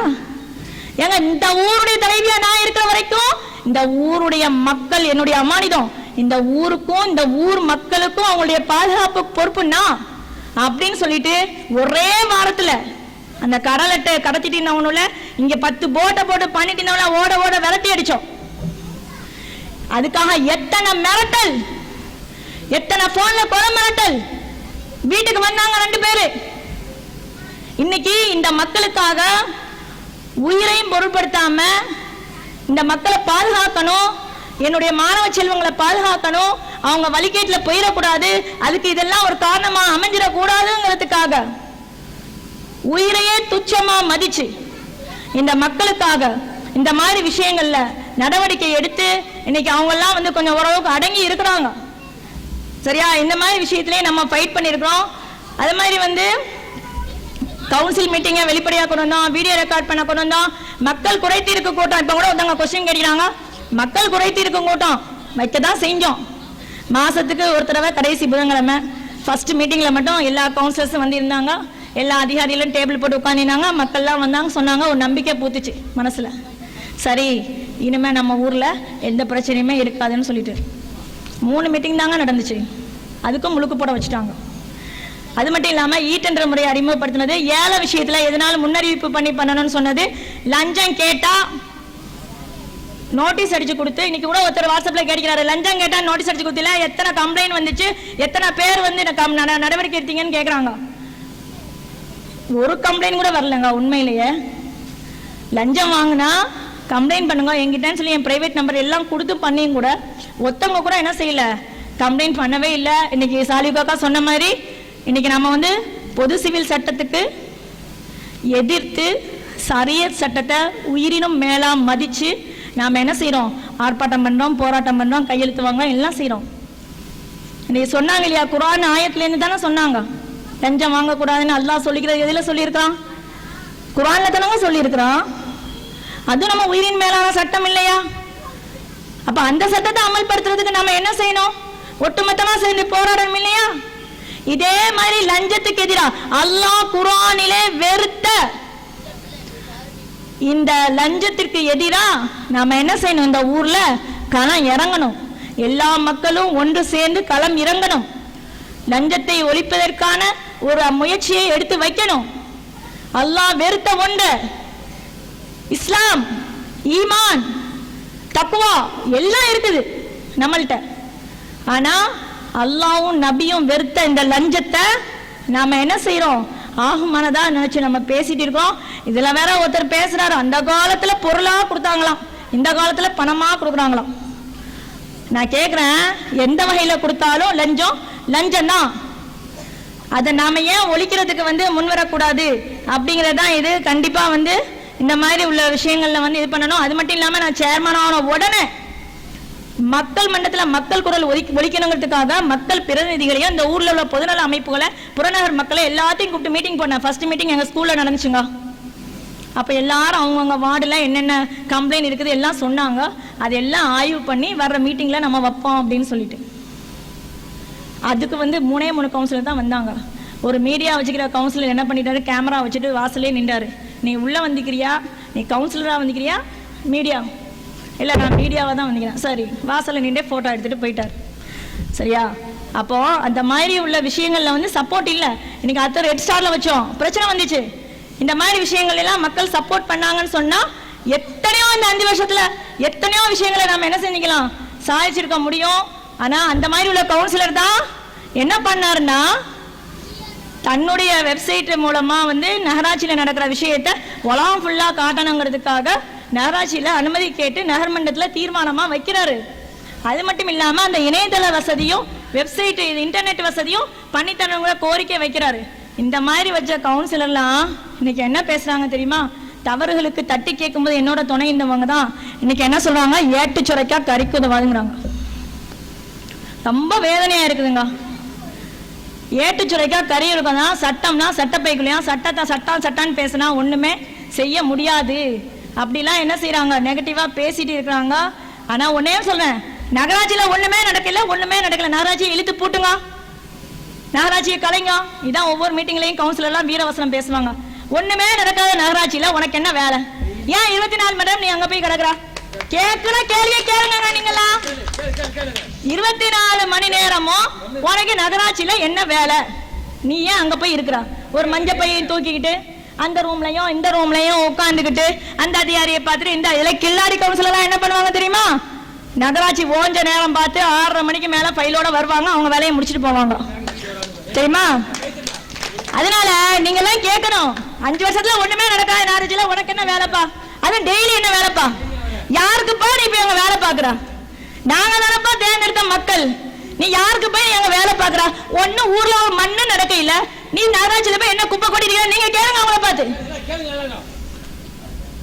பாதிக்கப்பட்டதுனால அவங்க பேசுறாங்க, வேற ஒண்ணும் இல்ல. அதனால வந்து என்னன்னு சொன்னா, சில கவுன்சிலர் என்ன பண்ணுவாங்க, ராத்திரி 10 மணி வரைக்கும் எங்க வீட்டு வாசல்ல தான் நின்று பேசிட்டு இருப்பாங்க. இதுல என்னன்னா, என் பிள்ளைங்க டியூஷன்ல இருந்து வந்தா கூட என் மாப்பிள்ளை தோசை சுட்டு கொடுத்த நாள்லாம் இருக்குது. 11 மணி வரைக்கும் இங்க நின்று பேசிட்டு இருந்துட்டு என்ன பண்ணுவாரு, ராத்திரி போய் உட்கார்ந்து வெப்சைட்ல டைப் பண்ணுவார். நீங்கள் என்ன செய்தீர்கள், அது என்ன செய்ய. நான் என்ன கேட்கிறேன், 10 மணி வரைக்கும் என் வீட்டு வாசல்ல தானே பேசிட்டு இருக்கா. இந்த கேள்வி எல்லாம் அப்பமே கேட்டா என்னப்பா? நீ நெட்டுல அடிச்சு ஊருக்கெல்லாம் காட்டிலாம் என்ன கொட்டணுமா? நீ கொட்டணும் என் வீட்டு வாசலையே கொட்டிட்டு போயிரு. உனக்கு ஏதாவது தெளிவு வேணும்னா எங்கிட்டே கேட்டு தெரிஞ்சுட்டு போயிரு. இந்த மாதிரி கவுன்சிலர்லாம் நல்லவர் வல்லவர்னு பேசிருக்காங்க. இன்னொன்னு தெரியுமா, சில கவுன்சிலர் பெண் கவுன்சிலருடைய மாப்பிள்ள மாரில் உள்ள வந்து வேலை பார்த்தனா வீராவசனமா பேசி சண்டை பிடிச்சவங்க எல்லாம் இப்ப போய் என்ன செய்யறாங்க, நான் செய்யறேன், நான் நிக்கிற மாதிரி நினைச்சுக்கிடுங்க, நான் செய்யறேன், நான் எல்லாம் பண்ணுவேன், இப்ப பிச்சை கேட்டுக்கிறாங்க மக்கள்கிட்ட. தெரியுமா? இவங்க எல்லாம் என்ன பண்ணாங்க, பொம்பளை கவுன்சிலர் மாப்பிள்ள மாதிரி உள்ள வந்து அவங்களுக்கு ஏழாவது சில விஷயங்களை பண்ணும்போது லைட் எடுக்கிறது இந்த மாதிரி உள்ள விஷயங்கள்லாம் பொம்பளைங்க போய் தூக்கிட்டு போக முடியாது. அப்படி அவங்க உள்ள வந்ததுக்கு இவங்க எதிர்ப்பு தெரிவிச்சவங்க. இதெல்லாம் நீங்க மனசுல வச்சுக்கிடணும். சந்தர்ப்பவாதிகள், சூழ்நிலைவாதிகள், இவங்களெல்லாம் நீங்க தெளிவா புரிஞ்சுக்கிடணும். உன்னே உனக்கு கெஞ்சி கேட்டுக்கிறவங்களெல்லாம் இந்த மாதிரி கவுன்சிலர்லாம் உங்களுக்கு அடையாளம் தெரியும். ஒருத்தர் கேட்கிறாரு, யாரெல்லாம் லஞ்சம் வாங்கினான்னு சொல்லி பட்டியல் போட்டு சொல்லணும். ஏன் தெரியாதா உங்களுக்கு? உங்க வார்டுல உங்களுக்கு தெரியுங்க. நீங்க எந்த கவுன்சிலர்ட்ட எவ்வளவு ரூபா கொடுத்து என்ன வேலையை முடிச்சீங்க, யார் உங்கள்ட்ட லஞ்சம் வாங்கி கொடுத்தாண்டு உங்களுக்கு தெரியுமா? எனக்கு தெரியுமா? அப்படிப்பட்ட சூழ்நிலையில உங்க கவுன்சிலர் உங்களுக்கு தெரியுங்க. அப்படிப்பட்ட கவுன்சிலர் எல்லாம் நீங்க அவாய்ட் பண்ணுங்க. இவங்க எல்லாம் மறுபடி இந்த நகராட்சிக்குள்ள போனாங்கன்னு சொன்னா இந்த நகராட்சியுடைய தலையெழுத்தை மாத்தவே முடியாது. அதே மாதிரி இந்த நகராட்சிக்கு பின்னால இருந்து இந்த கவுன்சிலர்ல இயக்குனவங்க என்ன செய்யறாங்க, இப்ப மறுபடியும் புது அவதாரம் எடுத்து நல்லவங்களை மாதிரி பேசிட்டு இருக்காங்க. இவங்களே நீங்க அடையாளம் கண்டுக்கணும். இன்னைக்கு சங்கையான மாதம் இது, முஹர்ரம் மாதத்துல எத்தனை நபிமாட்ட கஷ்டத்தை கேட்டான், எத்தனை இடம். அதனால இந்த நம்ம சங்கையான மாதத்துல தான் ஆசுரா நாள் வந்துச்சு. கையேனுங்க அல்லாட்ட. இந்த மாதிரி நகராட்சியை கெடுக்கக்கூடிய ஆதிக்க சக்திகளா இருந்தாலும் சரி, ஆதிக்க சக்திகள் எந்த ரூபத்துல இருந்தாலும் சரி, பல ரூபத்துல இருக்காங்க. நமக்கு ஒத்தங்க மட்டும் தான் ஐடென்டிஃபை பண்றோம். ஆனா பல ரூபத்துல இருக்காங்க ஆதிக்க சக்திகள். அவங்களை எல்லாத்தையும் நீங்க அடையாளம் தெரிஞ்சுக்கிடணும். அவங்களை எல்லாம் மறுபடியும் நீங்க என்ன செய்யக்கூடாது, எந்த ஒரு விஷயத்திலையும் நீங்க முன்னிலைப்படுத்தாதீங்க. முனாஃபிகீன்கள், நயவஞ்சகர்கள் நல்லா குர்ஆன்ல சொல்றாங்க, அது இவங்க தான். இன்னைக்கு நான் சொல்ற நல்லா கேட்டுக்கோங்க. இன்னைக்கு நான் எலெக்ஷன்ல நிக்கும் போது எங்க வீட்டு வாசல்ல ஏறி உங்க மருமக ஒத்த ஓட்டு கூட வாங்காம தோத்துருவா, அதனால நீங்க நாமினேஷனை வாபஸ் வாங்கன்னு சொன்னவங்க எல்லாம் இருக்காங்க. ஆனா அவங்க எல்லாம் வெளி உலகத்துக்கு வரல. அதனால நீங்க வந்து நல்லவங்களை அடையாளம் தெரிஞ்சுக்கிடுங்க. இந்த மாதிரி உள்ள நல்ல கவுன்சிலரை நீங்க தேர்ந்தெடுத்து அனுப்புங்க. அது மட்டும் இல்லாம இன்னைக்கு வந்து ஏதாவது ஒரு சப்ஜெக்ட், இன்னொன்னு உங்களுக்கு சொல்லிடுறேன், கவுன்சில்ல ஒரு சப்ஜெக்ட் வந்தா சேர்மன் வைக்க மாட்டேங்கிறாங்க, நீக்கிறாங்க. நான் நீக்கிறதெல்லாம் கிடையாதுங்க. ஒரு 4 கொஸ்டின் கேட்பேன், அவ்வளோதாங்க. ஒரு அஜெண்டாவை வைக்கணும்னு சொன்னா, இப்போ ஒரு ஆர்ஓ பிளான்ட்னா இந்த பிளான்ட் நகராட்சி நிர்வாக ஆணையர் கடிதம் வந்ததும்போம், அந்த கடிதத்தை காட்டும்போம், தன்னா எஸ்டிமேட் தாம்போம், இதை தந்தா இதை நான் அஜெண்டால சேர்க்கிறேன். இப்படித்தான் எழுதிக்கிறமே தவிர இந்த சப்ஜெக்டே வேணாம்னு சொல்லிட்டு இது வரைக்கும் எந்த சப்ஜெக்டும் இது பண்ண இல்லை. எனக்கு கிளியரான பதில் வரலன்னு சொன்னா அந்த சப்ஜெக்டை நான் வைக்கிறது இல்லை. இன்னைக்கு கூட்டம் எத்தனை கூட்டம் நடந்திருக்குங்க, 5 வருஷத்துல எத்தனை கூட்டம் நடந்திருக்குன்னு கேட்குறீங்க. 5 வருஷத்துல 60 மீட்டிங் நடக்கணும், சரியா? இந்த 60 மீட்டிங்ல எந்த மீட்டிங்கை சொல்ல, உள்ள வந்துட்டு வெளிநடப்பு பண்ணுவாங்களே அந்த மீட்டிங்கை கணக்கில் எடுக்கவா, இல்லைன்னா உள்ள வந்து உட்காந்துட்டு கையெழுத்தையும் போட்டுட்டு அப்புறம் வெளிநடப்பு பண்ணுவாங்களே, கையெழுத்தே போடாம போட்டு வெளியே பண்ணிடுவாங்க, அதுக்கு வெளிநடப்புனே பேர் கிடையாது, அதுக்கு மீட்டிங்கே கிடையாது. கையெழுத்து போட்டுட்டு வெளியே போவாங்க வெளிநடப்பு, அதை சொல்லவா? இல்லைன்னா கையெழுத்து போட்டு விட்டுட்டு பாதி மீட்டிங் நடந்தாப்ல ஒத்தி வைக்கிறான்னு ஓடுவாங்களே அந்த மீட்டிங்கை சொல்லவா? எந்த மீட்டிங்க கணக்கில் இருக்காங்க சொல்லுங்க பாப்போம். எத்தனை மீட்டிங் அவங்க பாய்காட் பண்ணிட்டு இருக்கிறாங்க. இன்னைக்கு கேட்குறாங்க கேள்வி, தலைவி எத்தனை மீட்டிங் நடத்தினா அப்படின்னு சொல்லிட்டு ஒரு கவுன்சிலரே மீட்டிங்ல கேட்டார். இன்னைக்கு வந்து நீங்க எடுத்து பாருங்க, கிட்டத்தட்ட 30 மீட்டிங் நடந்திருக்கும். சில டைம்ல வந்து மாசத்துல 2 மீட்டிங் கூட சிறப்பு கூட்டம் போட்டிருக்கிறோம், அவசர கூட்டம் போட்டிருக்கிறோம். இன்னொன்று என்னன்னா, இந்த கமிஷனர் காந்திராஜன் வந்ததுக்கு அப்புறம் நகராட்சியுடைய நிதிநில ஃபைனான்சியல் பேங்க் ஸ்டேட்மெண்ட் வரவு செலவு எதுவுமே என் கண்ணில் பார்வைக்கு தரல. அது தரணும்னு சொல்லிட்டு லெட்டர் கொடுக்க தரவே மாட்டாரு. நானும் அஜெண்டாவில் வைக்கிறதும் இல்லை, மீட்டிங் நடத்துறதும் இல்லை. ஒன்னேன்னு கேட்குறேன், எங்கள் கவுன்சிலர் என்ன நினைக்கிறாங்கன்னா, அஸ்திவாரமே இல்லாமல் கட்டடத்தை எழுப்பணும்னு நினைக்கிறாங்க. எங்க உள்ள என்ன இருக்குன்னு தெரிஞ்சா தானங்க அதுக்கேற்ற மாதிரி நம்ம நிதிநிலையை இது பண்ணி தானே நம்ம திட்டங்களை செயல்படுத்த முடியும். ஒன்றுமே இல்லாமல் வந்து நம்ம வந்து என்ன செய்ய முடியும்? இது தாங்க பிரச்சனை. இந்த பிரச்சனைனாலே கிட்டத்தட்ட 5-6 மாதம் இவர் வந்ததுக்கப்புறம் மீட்டிங்கே நடத்தல. அதையும் நான் சொல்லிக்கிறேன். அப்புறம் என்னன்னு சொன்னா வந்து, இந்த காயல்பட்டண நகராட்சியில் வந்து இந்த காயல்பட்டண நகராட்சியை வந்து ஒரு முன்மாதிரி நகராட்சியை ஆக்கணுங்கிறதுக்காக தான் இந்த ஊர்ல மழைநீர் வடிகால் எங்கெங்க வரணும், எப்படி வரணும், ரோடு எப்படி வரணும், எங்க மேடு எங்க பள்ள வரணும், இந்த மாதிரிலாம் பண்றதுக்கு நம்ம அண்ணா ரிசர்ச் ஃபவுண்டேஷன் இருக்குது இல்லையா, அங்க போய் அங்க ஜோதி ஜெகராஜன் நம்ம தூத்துக்குடி கலெக்டரா இருந்தவர் தான் அங்க டைரக்டரா இருந்தார். அவரை பார்த்து இந்த மாதிரி உள்ள விஷயங்களுக்கு என்னெல்லாம் பண்ணணும்னு சொல்லிட்டு அவர் ஒரு 5 ப்ராசஸ் சொன்னார். அதில் தீர்மானத்தை மட்டும்தான் நாங்கள் போட்டோம். மற்ற எந்த ப்ராசஸுமே அதிகாரிகளால் என்ன செய்யலை, நடைமுறைப்படுத்த இல்லை.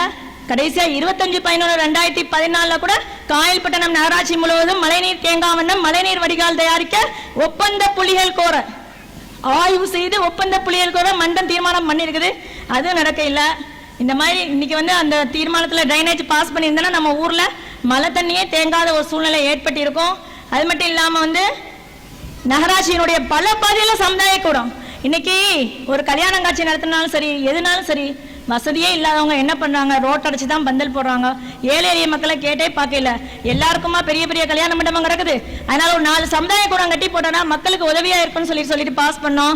அது பண்ணையில புறநகர் மக்களுக்கு நகராட்சிக்கு பாத்தியப்பட்ட மயானங்களை புனரமைக்கிறதுக்கு பட்ஜெட்ல நிதி ஒதுக்கி இருக்குது. அது மட்டும் இல்லாம பசுமை காயலாக்குறதுக்கு இந்த காயல்பட்டண நகராட்சியை பசுமை காயலாக்குறதுக்காக மரக்கன்றுகள் 10 லட்சம் ரூபாய்க்கு மரக்கன்றுகள் நடுற திட்டத்துக்காக 10 லட்சம் ரூபாய் பாஸ் பண்ணியிருக்குது. நானும் டெய்லி எஸ்ஐயை பார்த்து, சார் அந்த ஃபென்ஸ் அமைக்கிறதுக்கு கொட்டேஷன் கட்டிலா, டெண்டர் விட்டிலா, எதுவுமே என்ன செய்யல, பண்ணப்படையில. இன்னொன்று முக்கியமான விஷயம், அந்த 2ஆம் குடிநீர் திட்டத்தில் வந்து நிறைய புதிய குடியிருப்பு பாதைகள்ல அப்புறம் நிறைய இடங்கள்ல வந்து பைப்லைனே பதிச்சிருக்க மாட்டாங்க. உங்களுக்கு கூட அந்த அனுபவம் இருக்கும். காரணம் என்னன்னா, டிபிஆர்ல அந்த இடம்லாம் இல்லைன்ட்டாங்க. அந்த டிபிஆர்ல இல்லாத அந்த இடத்தையெல்லாம் மறுபடியும் ஆய்வு செஞ்சு அதை மறுபடியும் கன்சல்டன்ட் மூலமா ஆய்வு செஞ்சு கணக்கெடுத்து மறுபடியும் டெண்டர் வைக்கிறதுக்காக 2 கோடி ரூபாய் பாஸ் பண்ணி கொடுத்தோம். இன்னைக்கு செகண்ட் பைப்லைன் திட்டம் வரும்போது எல்லா மக்களுக்கும், காயல்பட்டணத்துல அனைத்து மக்களுக்கும் வந்தா எங்களுக்கு ரொம்ப சந்தோஷம். அதே இது ஒரு குறிப்பிட்ட பாதைக்கு வராம இருந்துச்சுன்னு சொன்னா மறுபடியும் அவங்களுக்கு அந்த தண்ணி எப்ப வரும்னே நமக்கு தெரியாத ஒரு சூழ்நிலை.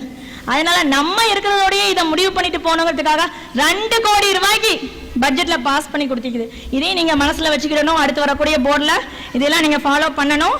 அது மட்டும் இல்லாம director of public health and preventive medicine department of water and sewerage examination சொல்லிட்டு ஒரு அமைப்பு இதுல இருந்து டிபார்ட்மெண்ட்ல இருந்து நம்ம ஊர்ல உள்ள அத்தனை குடிநீர் தொட்டியும் ஆய்வு பண்ணாங்க. அத்தனை குடிநீர் தொட்டியும் ஆய்வு பண்ணி ஒவ்வொரு குடிநீர் தொட்டிலையும் என்னென்ன பிரச்சனை இருக்குது, இதை இப்படிலாம் சரி பண்ணணும் அப்படிங்கிறதுக்காக ஒரு 46 கம்ப்ளைண்ட்ஸ் கொடுத்தாங்க. அந்த அடிப்படையில் அதை ஆய்வு பண்ணி அதில் செய்ய வேண்டிய நடவடிக்கை எடுப்பதற்காகவும் நம்ம என்ன செஞ்சுக்கிறோம், பாஸ் பண்ணி வச்சிருக்கோம். நல்லா தெரிஞ்சுக்கிடணும், நம்முடைய வருமானம் விரலுக்கு தக்கதுனா தானே வீக்கன்னு சொல்லுவாங்க. நம்முடைய வருமானம் என்னங்கிறத நீங்கள் தெரிஞ்சுக்கிடணும். நமக்கு வந்து எஸ்எஃப்சி ஸ்டேட் ஃபைனான்ஸ் கமிஷன் மூலமாக 3 கோடி ரூபா வருது. Central fund central finance commission மூலமாக ஒரு 40 லட்ச ரூபா தான் வருது. அப்புறம் அந்த பத்திரப்பதிவு மூலமாக ஒரு 15 லட்சம் வருது. அப்புறம் முனிசிபல் டேக்ஸ் 1.5 கோடி ரூபா தான் வருது. இது தவிர வந்து அதில் 1.5 கோடியில் வந்து வாட்டர் டேக்ஸ் ஒரு 40 லட்சம், ப்ராப்பர்ட்டி டேக்ஸ் வந்து 25 to 30 லட்சம், ப்ரொஃபஷனல் டேக்ஸ் 25 to 30 லட்சம், இதர வருமானங்கள் வந்து 5 லட்சம். மொத்தமாக தோராயமாக 5 கோடி தான் நம்முடைய ஜென்ரல் ஃபண்டு. நல்லா தெரிஞ்சுக்கிடுங்க, வருஷத்துக்கு 5 கோடி ரூபா தான் நம்ம ஜென்ரல் ஃபண்டு. இதில் சம்பளம், அதிகாரிகளுக்கு சம்பளமே என்ன செஞ்சிடும், 1.5 கோடி போயிடும். இனிமே இந்த சம்பளத்துல அடுத்த போர்ட்ல இருந்து அந்த ஒப்பந்த தொழிலாளர்கள் ஸ்வீப்பர்களுக்கு கொடுக்குற 61 லட்சம் ரூபாயும் சேர்ந்துக்கிடும். சரியா? டுவாடுக்கு நம்ம வந்து இந்த மோட்டார் போடுற தண்ணிக்கு 40 லட்சம் ரூபாய் கட்டுறோம், இபிக்கு 20 லட்சம் ரூபாய் கட்டுறோம், அப்புறமா எலக்ட்ரிக்கல் மற்ற மெயின்டெனன்ஸுக்குலாம் 23 லட்சம், டீசல் 10 லட்சம். இது போக வந்து 3 கோடி ரூபா. இப்படியே போனா நம்மள்ட்ட 2 கோடி ரூபா தான் மிச்சம் இருக்குது. சரியா? இந்த 2 கோடி ரூபா தான் நம்மள்ட்ட இருக்கிறது ஜென்ரல் ஃபண்டில்.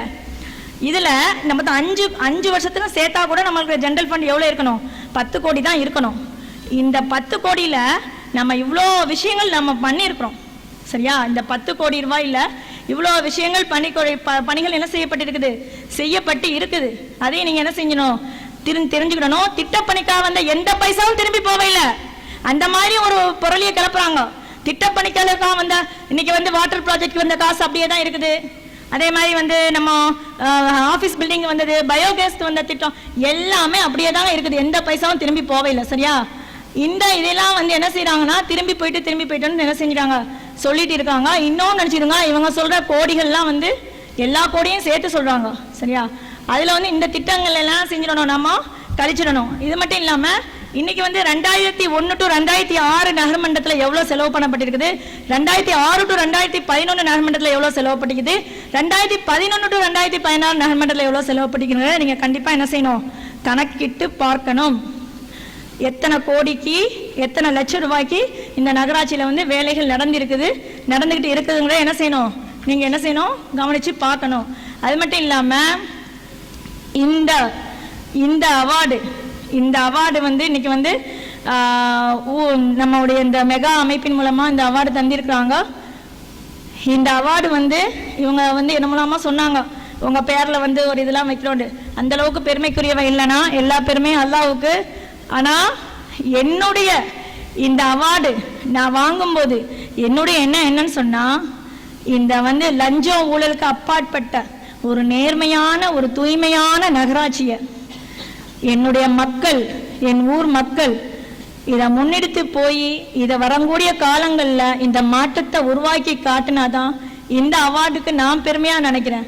தயவு செய்து நீங்க எல்லாரும் இதை முன்னெடுத்து போவீங்களா? எனக்கு இந்த இடத்துல நீங்க ஒரு வாக்கு கொடுக்கணும். இங்க வந்திருக்கிற மக்கள் இனி வரக்கூடிய காலங்கள்ல லஞ்சத்துக்கும் ஊழலையும் எதிர்த்து போராடக்கூடிய மக்களா இருக்கணும் அப்படிங்கிற என்னுடைய வேண்டுகோள். அது மட்டும் இல்லாம இன்னைக்கு சொல்றாங்க நிறைய பேரு, அப்ப எங்க கூட இருந்தவங்கலாம் இப்ப யாருமே இல்லையா, எல்லாரும் சிறப்பா இருக்கிறாங்க. சரியா? எல்லாருமே சிறப்பா இருக்காங்க. நல்ல எண்ணங்களும் தூய்மையான எண்ணங்களும் நல்ல செயலோட இருக்கிற எல்லா வெல்விஷர்ஸுமே நம்மளோட தான் இருக்கிறாங்க. அவங்க யாரும் எங்கேயும் போவையில்லை. தயவு செய்து அந்த மாதிரி உள்ள விஷயங்களுக்கு நீங்க வந்து செவிமடுக்காதீங்க. ரெண்டாவது என்ன சொன்னா, இந்த விஷயத்துல இந்த அவார்டு நான் வாங்கியிருக்கிறது எனக்கு பெருமை. இதுல என் கணவருக்கும் பங்கு இருக்குது. எப்படின்னு சொன்னா, எல்லா முனிசிபாலிட்டிலையுமே பொம்பளை சேர்மன் வந்து சும்மா பேருக்கு தான் இருப்பாங்க. அவங்கள ஃபுல்லா ஆட்டி படைக்கிறது யாரு? மாப்பிள்ளமார்கள் தான். இன்னைக்கு அவங்கெல்லாம் நகராட்சிக்கே போக மாட்டாங்க. எங்க கமிஷனர் இங்க இவ்வளவு பாடு என்ன படிச்சுட்டு திருத்தங்களுக்கு போனாரு, அங்க என்ன பாடுபடுறாரு தெரியுமா அவங்களுக்குலாம்? இங்க வந்து மீட்டிங் நடத்துறேன்னா மாதிரி அஜெண்டா அது இது எல்லாம் கொடுத்து விடுவாரு. நாம ஒண்ணு கேட்டா பண்ணியே தர மாட்டாரு. அங்க மீட்டிங்கே நடக்கிறது இல்லையா? எல்லா கவுன்சிலரும் வருவாங்களாம், கையெழுத்து போட்டு 600 ரூபாய் வாங்கிட்டு போயிட்டு இருப்பாங்களாம். சேர்மன் கண்ணிலேயே பார்த்தது கிடையாதான் இது வரைக்கும். அப்ப அப்படிலாம் இருக்கிற இந்த உலகத்துல என்ன மாதிரி இருக்கிறவங்களா வேட்டைக்கிரகவாசி மாதிரி தான் என்ன செய்வாங்க, அதிகாரிகளும் பார்ப்பாங்க, கவுன்சிலரும் பார்ப்பாங்க. இப்ப என்னன்னா இந்த விஷயத்துல என்ன வந்து எந்த சூழ்நிலையும் என்ன இண்டிபெண்டா செயல்பட விட்டது என்னுடைய கணவர். அது மட்டும் இல்லாம எனக்கு எல்லா வகையிலையும் நான் இன்னைக்கு சென்னைக்கு ஒரு விஷயத்தை எடுத்துட்டு போனா கூட என் கூடவே என்ன செய்வாங்க வந்து அவங்களுடைய அத்தனை வேலையை ஒரு ஆபீஸ் தான் சொல்லிட்டு போவேன், சிஎம்ஏ ஆபீஸ் தான் போறேன்னு சொல்லிட்டு போவேன். அப்படியே செக்ரட்டரியேட் அது எல்லாம் போயிட்டு வர்றது. இன்னைக்கு வந்து நம்ம லைப்ரரிக்கு வந்து இன்னைக்கு வந்து 14 லட்சம் ரூபாய்க்கு உள்ள வேலைகள் நடந்துட்டு இருக்குது. வெளியில உள்ள வேலை வந்து 14 லட்சம் ரூபாய்க்கு செல்ஃப் சஃபிஷியன்ஸ்ல பண்ணோம். அதுக்காக உதவி செஞ்ச தனவந்தர்களுக்கெல்லாம் வந்து நம்ம நன்றி செலுத்துறோம். அதே சமயத்துல உள்ள வேலை 14 லட்சம் ரூபாய்க்கு நடந்துருக்குது. அதுக்காக நம்ம லைப்ரரி டைரக்டர் கண்ணப்பன் சாருக்குலாம் இந்த நேரத்தில் நம்ம நன்றி செலுத்துறோம். அதுல பெண்களுக்கும் தனி செக்ஷன் உருவாகுதுங்கிறத சந்தோஷமா இந்த நேரத்தில் சொல்லிக்கொள்றேன். அது மட்டும் இல்லாம வந்து இன்னைக்கு நான் ஒன்னே சொல்றேன், நான் இந்த நகராட்சிக்குள்ள நுழையும் போது என்ன வாக்குறுதியை உங்கள்கிட்ட நான் கொடுத்துட்டு வந்தனோ அந்த வாக்குறுதியில் தான் நான் இருக்கேன்.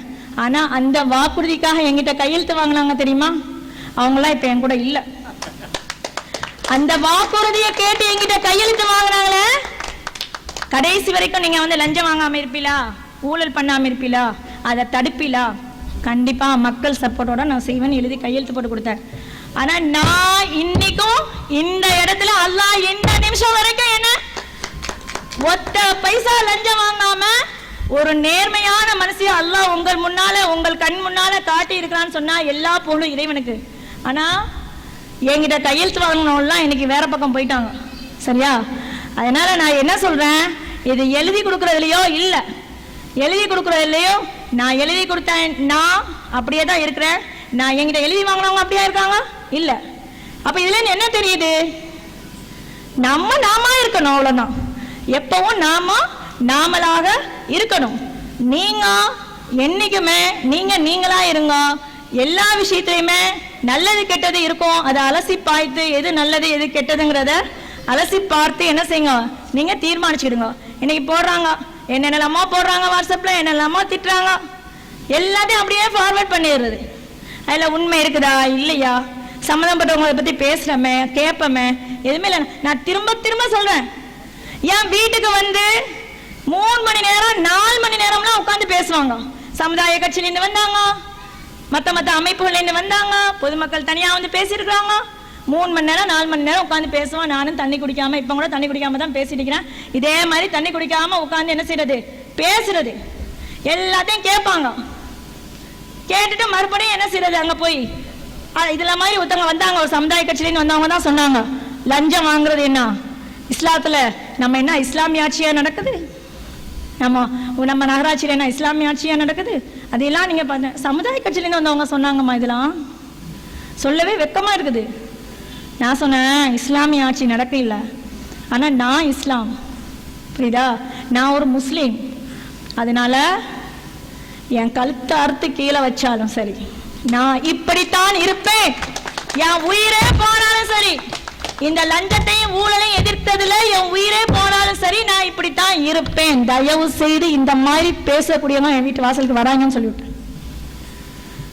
அப்ப ஒருத்தர் சொல்றாரு, பழைய சேர்மன் பீரியட்ல மினிட் புக்கு என்னது கணக்கு புக்கெல்லாம் வந்து திருநெல்வேலிக்கு போயிருக்குது, அவர் வீட்டுக்கு போயிருக்குது, நீங்க நேரில் கூட்டமா கேட்டாலும் தர மாட்டேங்கிறாரு. நான் போய் கேட்கிறேன், கண்டிப்பா தெரியும் அவர் கேட்க மாட்டாங்க. 2 மாடி வச்சு வீடு கட்டிக்கிறாரு. இப்ப கமிஷனருக்கு ஆப்போசிட் இவங்களாம் எப்படி கேட்பாங்க? அதனால நம்ம கையும் நம்ம மனசும் சுத்தமா இருந்தா தான் நாம மற்றவங்களை கேள்வி கேட்க முடியும். அதனால இந்த மாதிரி உள்ளவங்களை எல்லாம் வந்து நம்ம சந்திச்சு இருக்கிறோம், நிறைய விஷயங்களை கேட்டு தெளிவுபடுத்தி இருக்காங்க. மறுபடியும் சொல்றேன், உங்களுக்கு ஏதாவது சந்தேகம் இருந்ததுன்னா எப்பனாலும் என்கிட்ட நீங்க கேட்டுக்கலாம். இப்ப நான் கையில எந்த டாக்குமெண்ட்ஸும் எட்டு வரல, அவ்வளோ டாக்குமெண்ட்ஸ் இருக்குது. அதை பத்தி எல்லாம் வந்து நான் உங்களுக்கு என்ன செய்யறேன், இது பண்றேன். இந்த விஷயத்துல எல்லாருக்குமே என்ன நகராட்சியில தேர்ந்தெடுத்து உண்மையிலேயே 5 வருஷம் பீரியடு இன்னையோட முடியுது, இந்த நாளோட எனக்கு முடியுது. இந்த இடத்துல வந்து நான் உங்களுடைய இந்த 12 மணி ஆஃபீஸ் டைமில் பார்த்தா 5 மணியோட முடிஞ்சிட்டு. சரியா? நான் இப்போ எக்ஸ் சேர்மன் தான் உங்கள்கிட்ட பேசிட்டு. அப்படிப்பட்ட ஒரு சூழ்நிலையில் நான் நிற்கிறேன். ஆனால் எல்லா விதமான சூழ்நிலையிலையும், எல்லா விதமான கஷ்டத்துலையும், எல்லா விதமான போராட்டத்திலையும் என்னை நேர்மையாக வச்ச ஆண்டவனுக்கு நான் நன்றியை செலுத்திக்கிறேன். என் கூட எனக்கு துணையாக இருந்த கவுன்சிலர் சம்சுமாமா சொன்னாங்க, தேனத்துறை நாட்டில் வச்சுன்னு உங்கள்கிட்டே சொல்லிட்டாங்க. அவங்க வேற ஒன்றும் இல்லை, 10 லட்ச ரூபாய் தானே என் கூட வந்துடுன்னு கூப்பிட்டாங்க. இவரை வேற யாரும் இல்லை, சொந்தக்காரர் தான். எல்லாரும் முன்னாலே தான் கூப்பிட்டாரு, கிரவுண்ட்ல வச்சு, யூஎஸ்சியில் வச்சு. அவர் அதெல்லாம் சொல்ல இல்லை, நான் சொல்லிடுறேன். அப்ப கூட அவங்க போவில்லை. அம்மா உடம்பு சரியில்லாம நியூரோ சர்ஜன்ட்டை காட்டுவோம், சென்னைக்கு கூட்டுவான்னு சொன்னாங்க. அப்ப கூட பண்ண இல்லை. உடனே சொல்றேன், தௌரு குகையில ஆண்டவன், தௌரு குகையில நபிகள் நாயகமும் அபூபக்கர் சித்திக் ரலியல்லாஹு இருக்கும்போது அபூபக்கர் சித்திக் சொல்றாங்க, நம்ம 2 பேரும் தனியா இருக்கிறோமே அப்படின்னு சொல்லும்போது, நம்ம கூட ஆண்டவன் இருக்கிறான் அப்படின்னு சொல்லி நபிகள் நாயகம் சொன்னாங்க. இன்னைக்கு சொல்றேன், நாங்க 2 பேரும் மட்டும் இருக்கும்போது எங்களோட ஆண்டவன் இருந்தான், எங்களோட அந்த ரப்பு இருந்தான். அதனால தான் அத்தனை போராட்டத்திலையும் நாங்கெல்லாம் வந்து என்ன செஞ்சோம், நீர்ல நீர் பூத்த நெருப்பா நாங்க இன்னைக்கு வெளியே வந்து நிக்கிறோம். சரியா? பெண்ணுன்னு பார்க்காம எத்தனை அவதூறுங்க, எத்தனை ஏச்சு பேச்சு எல்லாம். இன்னைக்கு ஒரு கவுன்சிலர் சொன்னா மினிஸ்டர் முன்னால உன்னை சீரழிச்சுன்னு சொன்னா, மினிஸ்டரே திட்டினாரு. அந்த கவுன்சிலர் எலெக்ஷன்ல நிக்கலாம். இவனுக்கு நீங்க ஓட்டு போட்டீங்கன்னு சொன்னா, இந்த மாதிரி தரம் கெட்டவங்களுக்கு தராதரம் கெட்டவங்களுக்கு நீங்க ஓட்டு போட்டு மறுபடியும் அவங்களை கவுன்சிலர் ஆக்கி உள்ள அனுப்புறீங்கன்னு சொன்னா 5 வருஷம் போராட்டத்துக்கு முடிவே கிடையாதுங்க. நான் சொல்றேங்க, சொன்னா பவுண்டரிமேன் சொன்னவன் இருக்கிறான், பவுண்டரிமேன் சொன்னவன் இருக்கான். மினிஸ்டர் திட்டாங்க, மத்த கவுன்சிலர்ட்ட கேட்டு பாருங்க யாருங்கிறத. அப்படிப்பட்டவங்கள நீங்க கவுன்சிலருக்கு உள்ளே அனுப்ப கூடாதுங்க நான் சொல்றேன். அதனால இன்னைக்கு இந்த ஊர் மக்களுக்காக என்னோட சேர்ந்து அத்தனை அவமானத்தையும் அத்தனை பேர் முன்னாலையும் திட்டினவன், அவமானப்படுத்தினவன், இவ எப்ப சாவா இந்த ஊருக்கு விடிவு காலம் பிறக்குன்னு சொன்னவன் அத்தனை பேர் இருக்காங்க. அத்தனை அவமானத்தையும் ஏன் கூட சேர்ந்து என் கணவர் சுமந்துட்டு இருந்தாரு தெரியுமா? எத்தனை அவதூறு வார்த்தைங்க, எத்தனை அநியாயங்க, அத்தனையும் உங்களுக்காக நான் தாங்கிக்கிட்டேன் தெரியுமா? அந்த தாங்கக்கூடிய சக்தியை தந்தவன் அல்லாஹ். அதனால சொல்றேன், தயவு செய்து குவாலிட்டியான ஆட்களை தேர்ந்தெடுத்து அனுப்புங்க, நேர்மையானவங்களை தேர்ந்தெடுத்து அனுப்புங்க, நல்லவங்களை தேர்ந்தெடுத்து அனுப்புங்க. உங்கள்ட்ட நான் கெஞ்சி கேட்டுக்கிறது அதுதான். 5 வருஷம் போராட்டம் இதோட முடிஞ்சு போகல, அடுத்த துவக்கம். அதனால எல்லா சூழ்நிலையிலையும் இன்னைக்கு ஏன் கூட சேர்ந்து என் பிள்ளைங்களும் கஷ்டப்பட்டுச்சு. சொன்ன மாதிரி எத்தனையோ நாள் பட்டினி கிடந்துச்சு, அதெல்லாம் யாருக்கும் தெரியாது. இந்த நிமிஷம் வரைக்கும் என்னுடைய வலி, என்னுடைய வேதனை எல்லாத்தையும் சுமந்துட்டு கடைசி நிமிஷம் வரைக்கும் உங்களுக்காக, உங்கள ஒருத்தியா நான் உழைச்சிட்டு இருக்கிறேன். அது பொய் இல்ல. இன்னைக்கு என்னென்னமோ சொல்றாங்க, என்னென்னமோ பேசுறாங்க, என்னென்னமோ திட்டுறாங்க. நிறைய வாட்ஸ்அப் நான் கேட்கறதே இல்லை. சில முக்கியமானவங்க சில முக்கியமான வாய்ஸ் எல்லாம் அனுப்பி வைப்பாங்க, கேட்கும்போது வேதனையா இருக்கும். எல்லாத்தையும் அல்லாஹ்புரத்துல வச்சாச்சு, அல்லாஹ்புரத்துல வச்சுட்டேன். இன்னைக்கு ஃபிரௌனுடைய மரணத்தை அல்லாஹ் இந்த ஊருக்கு பாடமாக்கி வச்சிருக்கானா இல்லையா? அத்தனைப்பட்ட கொடுங்கோலனுடைய மரணத்தை இந்த ஊர்ல இந்த உலகத்துக்கே ஒரு பாடமாக்கி இன்னைக்கு ஆண்டவன் வச்சிருக்கான். அந்த மாதிரி உள்ள தண்டனையை வந்து அல்லாஹ் என்ன செய்வான்? கொடுங்கோலனுக்கு கொடுப்பான், கண்டிப்பா கொடுப்பான் இன்ஷா அல்லாஹ். இனி வரக்கூடிய காலங்கள்ல, இனி வரக்கூடிய போர்ல எந்த சேர்மனுக்கும், இனி வரக்கூடியது பெண் சேர்மன் தான், எந்த சேர்மனுக்கும் இந்த நிலைமை வரக்கூடாது. பெரியவங்களை எதிர்த்து நின்ற, ஆதிக்க சக்தியில எடுத்து நின்ற, பேரவையை எதிர்த்து நின்ற, அதுக்காக 5 வருஷத்துல படுத்தின பாடு கொஞ்சம் நஞ்சம் இல்லைங்க. ஒவ்வொரு திட்டத்தையும் எடுத்துட்டு போகும்போது முடக்கிறது, ஒவ்வொரு திட்டத்தையும் செயல்படுத்தும் போது தடக்கல்லா இருக்கிறது. எத்தனை வழியில, எத்தனை இதுல இன்னைக்கு அல்லாஹ் என்ன சத்தியத்துக்கு போராடுற எல்லாத்துக்குமே நித்திய சோதனை தான். அல்லாஹ் அந்த சோதனையெல்லாம் தாங்கக்கூடிய சக்தி அல்லாஹ் எனக்கு தந்தானே இந்த 5 வருஷத்துல. என் மனசு ஒரு நாள் கூட இந்த பீரியட விட்டுட்டு நம்ம போக கூடாது, இந்த போர்டை விட்டுட்டு போக கூடாது, இந்த தலைவியா இந்த நம்ம போக கூடாது, ஒரு நிமிஷம் கூட நான் நினைச்சு பார்க்க இல்லைங்க. 5 வருஷம் இந்த மக்களுக்கு தலைவியா இருந்து கடைசி நிமிஷம் வரைக்கும், இந்த கடைசி நிமிஷம் வரைக்கும், நேத்து வரைக்கும் நான் தூத்துக்குடிக்கு பிசிக்கல்ஸ் டிபார்ட்மெண்ட் போயிட்டு வந்திருக்கிறேன், இன்னைக்கு வரைக்கும் ஹெல்த் செக்ரட்டரி நான் பேசிட்டு இருக்கிறேன். கடைசி நிமிஷம் வரைக்கும் உங்களுக்காக உழைக்கணும். மாலிக் இப்னு தீனார் ரஹ்மத்துல்லாஹி அவர்கள்ட்ட மக்கள்லாம் குறைகளை கேட்க வரும்போது அவங்க சொல்றாங்க, எனக்கு வந்து சாயந்தரம் வர சொல்லுங்க, நான் கொஞ்சம் இழப்பாறேன்னு சொல்லுவேன். அவங்க மகன் கேட்கறான், சாயந்தரம் வரைக்கும் உங்களுக்கு ஹயாத்தோட இருப்பீங்கன்னு என்ன நிச்சயம்? அதனால வந்து நீங்க வந்து என்ன செய்யுங்க, வந்து மக்கள் பணியாற்றுங்க. உடனே அவங்க துள்ளி துளிச்சு எழும்பி போறாங்க. அதான் நான் சொன்னேன், நான் ஆபரேஷனுக்கு போனா கூட நான் திரும்பி வருவேன் என்ன நிச்சயம்? அதனால இந்த மக்களுக்காக அத்தனை வலியும் வேதனையும் தாங்கிக்கிட்டு ஒரு நாள் கூட நம்ம வந்து நகராட்சிக்கு போகாம இருக்கக்கூடாது, ஒரு மீட்டிங் கூட அட்டென்ட் பண்ணாம இருக்கக்கூடாது, ஒரு நாள் கூட நம்ம என்ன செய்யக்கூடாது, இந்த மக்களுக்கு பணி செய்யல இருக்கக்கூடாது. இந்த சி கஸ்டம்ஸ் ரோடுக்காக எத்தனை போராட்டத்தை நான் சந்திச்சுட்டு இருந்தேன் தெரியுமா?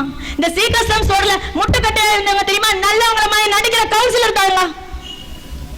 இன்னைக்கு இந்த டெண்டர் விட்டு கூட எடுக்க விடாம ஆக்குறது அவங்க தாங்க. இன்னைக்கு நீ இந்த டெண்டர் எடுத்தா அடுத்த போர்ல ஒரு டெண்டரும் தர முடியாதுன்னு சொல்றவங்க அவங்க தாங்க. இன்னைக்கு ஒண்ணு மட்டும் நினைச்சுக்கிருக்காங்க, என்ன தீர்மானம் பாஸ் பண்ணலாம் சரி, எத்தனை கோடி கொட்டி தந்தாலும் சரிங்க, எத்தனை லட்சம் இருந்தாலும் சரி, எத்தனை கோடி இருந்தாலும் சரிங்க, ஆனா இந்த டெண்டர் எடுக்கிறதுக்கு யாருமே இல்லைன்னா ஒரு திட்டமும் நடக்காதுங்க. தயவு செய்து நம்ம ஊர்ல நிறைய பேர் கன்ஸ்ட்ரக்ஷன் பண்ணிட்டு இருக்கோம், நிறைய பேர் அனுபவசாலியில இருக்கோம், ஃபாரின்ல எல்லாம் இன்ஜினியரா இருக்கோம். நம்ம ஊர்ல இந்த தலவாணி முத்தோட்டா வேற ஆளே இல்லையா? ஏங்க நீங்கெல்லாம் வந்து இந்த மாதிரி உள்ள கன்ஸ்ட்ரக்ஷன் எடுத்து பண்ணுங்க, நகராட்சியில பதிவு பண்ணி பண்ணுங்க, அப்பதாங்க நம்ம மக்களுக்கு நல்லது கிடைக்கும். இல்லைன்னா நாங்க பட்ட கஷ்டத்தை மாதிரி 5 வருஷம் படணும், தப்ப தட்டி கேட்டா எதிர்த்தா இந்த மாதிரி ஒரு வேலையுமே நடக்கூடாம ஆக்குவாங்க. இந்த மாதிரி உள்ள நிலைமை நீ வரக்கூடியவங்களுக்கு தேவையா? அதனால தயவு செய்து நீங்க எல்லாம் முயற்சி பண்ணுங்க. அது மட்டும் இல்லாம வந்து இந்த கொஸ்டின் ஆன்சருக்கு நான் வந்துடுறேன்.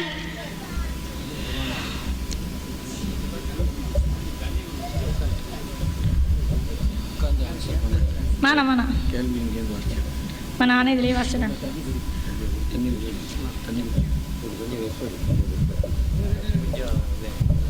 ஒரு சிறு அறிவிப்பு. இன்ஷா அல்லாஹ் பல கேள்விகளுக்கு தொடர்ச்சியாக பதில் வந்துட்டு இருக்குது. இன்னும் ஒரு 10-15 நிமிஷம் இன்ஷா அல்லாஹ் முடிச்சிருவோம். சரியா? அதுக்கிடையில் ஒரு சின்ன கேப். நம்முடைய மெகா அமைப்பின் அங்கத்தினர் ஒருவரும் வெளிநாடு வாழ் காயல் ஒருங்கிணைப்பாளர்கள் ஒருவருமான கவிமன் காதர் அவர்கள் வாழ்த்து செய்தி அறிவிச்சிருக்காங்க. அவங்க சார்பாக நம்ம நகர்மன்ற தலைவி அவர்களுக்கு ஒரு பொன்னாடை அனுப்பி வச்சிருக்கிறாங்க.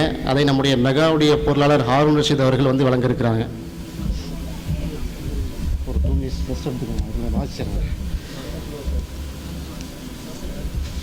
அடுத்து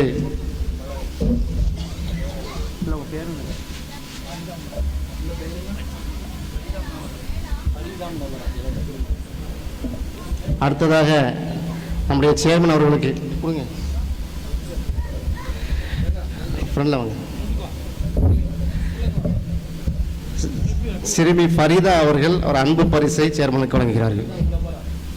ஃபரீதா முனவ்வரா, மாஷா அல்லாஹ்.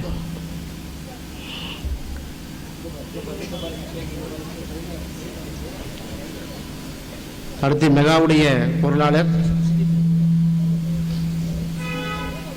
சம்சுதீனாக கவுன்சிலர் சம்சுதீன் அவர்களுக்கும் சிறுமி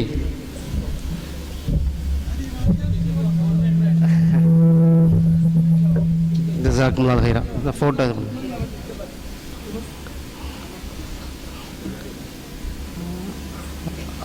அடுத்து நம்முடைய ஹாரூன் ரஷீத் அவர்கள் சேர்மனுக்கு கவிமன் காதர் காக்கா சார்பாக இந்த பொன்னாடை வழங்குகிறார்கள். ஃப்ரெண்டில் போங்க காக்கா. அல்லாஹ் அக்பர். அப்புறம் உங்கள் பெண்கள் பகுதியிலேருந்து ஒரு துவாவும் வந்திருக்கு, ஒரு வாழ்த்து செய்தி வந்திருக்கு. அதை நீங்கள் படிக்க சொல்லியிருக்கீங்க. அதை நான் படிச்சிடறேன். ஒரு நிமிஷம் தான். அஸ்ஸலாமு அலைக்கும். நீங்கள் இந்த 5 வருட காலத்தில் எங்களுக்கு என்ன தேவையோ அதை உங்களிடம் ஃபோன் மூலம் தெரிவிப்போம். அதனை உடனே செய்து முடித்து தந்தீர்கள். இனி வரும் காலத்தில் நாங்கள் யாரிடம் கேட்போம்? வரும் தலைவர் செய்வார்களா? நீங்களே மீண்டும் சேர்மனாக வர பிரார்த்திக்கிறோம் அப்படின்னு சொல்லி 4 சகோதரிகள் சொல்லியிருக்காங்க. இன்ஷா அல்லாஹ் இந்த வருஷம் ஒரு ஆபிதாலத்தா இல்லை 18 ஆபிதாலத்தை நம்ம அனுப்புவோம் இன்ஷா அல்லாஹ் உங்கள் ஒத்துழைப்போட. அடுத்து அஸ்ஸலாமு அலைக்கும். அது சகோதரி சொல்லியிருக்கிறாங்க, குறைகளை சொல்ல எதுவும் இல்லை, குறைகளை சொல்ல எதுவும் இல்லை, என் நிறைகளை சொல்ல ஆசைப்படுகிறேன். நான் ஜுஹைஃபா ஜுவல் மேக்கிங் இன்ஷா அல்லாஹ் 6 வருடமாக எனது வீட்டில் நடத்தி வருகிறேன். லஞ்சம் கொடுத்து கவர்மெண்ட் வேலைக்கு செல்லும் மத்தியில் எனக்கு கவர்மெண்டில் சுய உதவிக்குழு மக்களுக்கு 4 இடங்களில் தூத்துக்குடி, கோவில்பட்டி, விருதுநகர், நாகர்கோயில் ஆகிய ஊர்களில் லஞ்சம் கொடுக்காமல் பயிற்சி அளிக்கும் வாய்ப்பினை வாங்கி தந்த ஆபிதா ஷேக் அவர்களுக்கு எனது மனமார்ந்த நன்றி தெரிவித்துக் கொள்கிறேன் என்று வாழ்த்து செய்து கொள்கிறாங்க. அடுத்ததாக கடந்த 10 ஆண்டுகளுக்கு முன்பாக நம்முடைய தலைவி சகோதரி ஆபிதா ஷேக் அவர்கள் நடத்தி வரக்கூடிய ரஃபியாஸ் ரோசரி மழலை பள்ளியில் மாணவராக இருந்து இன்று ஆரம்ப பள்ளியில் படித்து கொண்டிருக்கக்கூடிய மேல்நிலைப் பள்ளியில் படித்து கொண்டிருக்கக்கூடிய இளவல் சிறுவர் முத்து ஷாவலமீது அவர்கள் நகர்மன்ற தலைவி அவர்களுக்கு பரிசு வழங்குகிறார். சகோதரர் சம்சுதீன் அவர்களுக்கும் வழங்குகிறார்.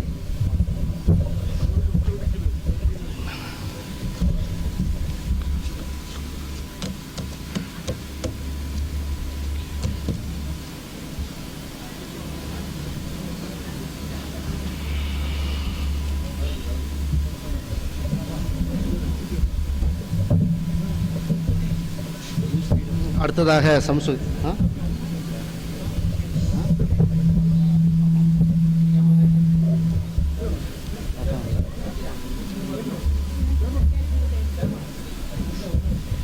நேரத்தின் அருமை கருதி ரொம்ப குயிக்காக நிறைய கேள்விகளுக்கு பதில் சொல்லிட்டாங்க. விடுபட்ட கேள்விகளை அவங்களே வாட்சி நினைச்சிருவாங்க, பதில் சொல்லுவாங்க. ஏன்னா நிறைய ஃபித்னாக்கள் பரவிட்டு இருக்கிறதுனால அடுக்கடுக்கான கேள்விகளை கேட்டோம். சேர்மன் நினைச்சிட்டாங்க, பதில் சொல்லாமல் திணறி போயிட்டாங்கன்னு சொல்லக்கூடிய வாய்ப்பு இருக்குது.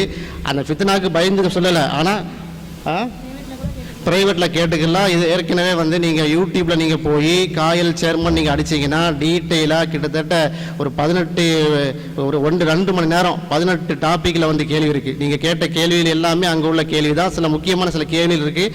அதை மொத்தம் என்ன செய்வாங்க, சுருக்கமாக வந்து ஒரு 10 நிமிஷத்தில் முடிச்சிருவாங்க. அதோட நன்றி உரை கஃபாரோட என்ன செய்யும் இந்த கூட்டம் நகைப்படும் இன்ஷா அல்லாஹ்.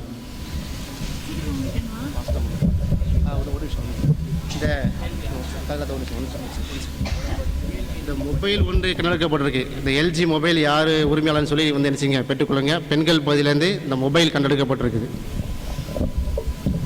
அஸ்ஸலாமு அலைக்கும். நிறைய கொஸ்டின் கேட்டுக்கிறீங்க. இன்னும் 1 மணி நேரம் 2 மணி நேரம் தந்தா கூட நான் நின்று பதில் சொல்லிட்டு போவேன். எனக்கு நான் சொல்றதுக்கு தயார், நீங்கள் பொறுமையாக கேட்கறதுக்கு தயாரா இருந்து நான் சொல்லிட்டு போகிறதுக்கு தயாராக இருக்கிறேன். இன்ஷா அல்லாஹ். ஒரு சகோதரி கேட்டிருக்காங்க,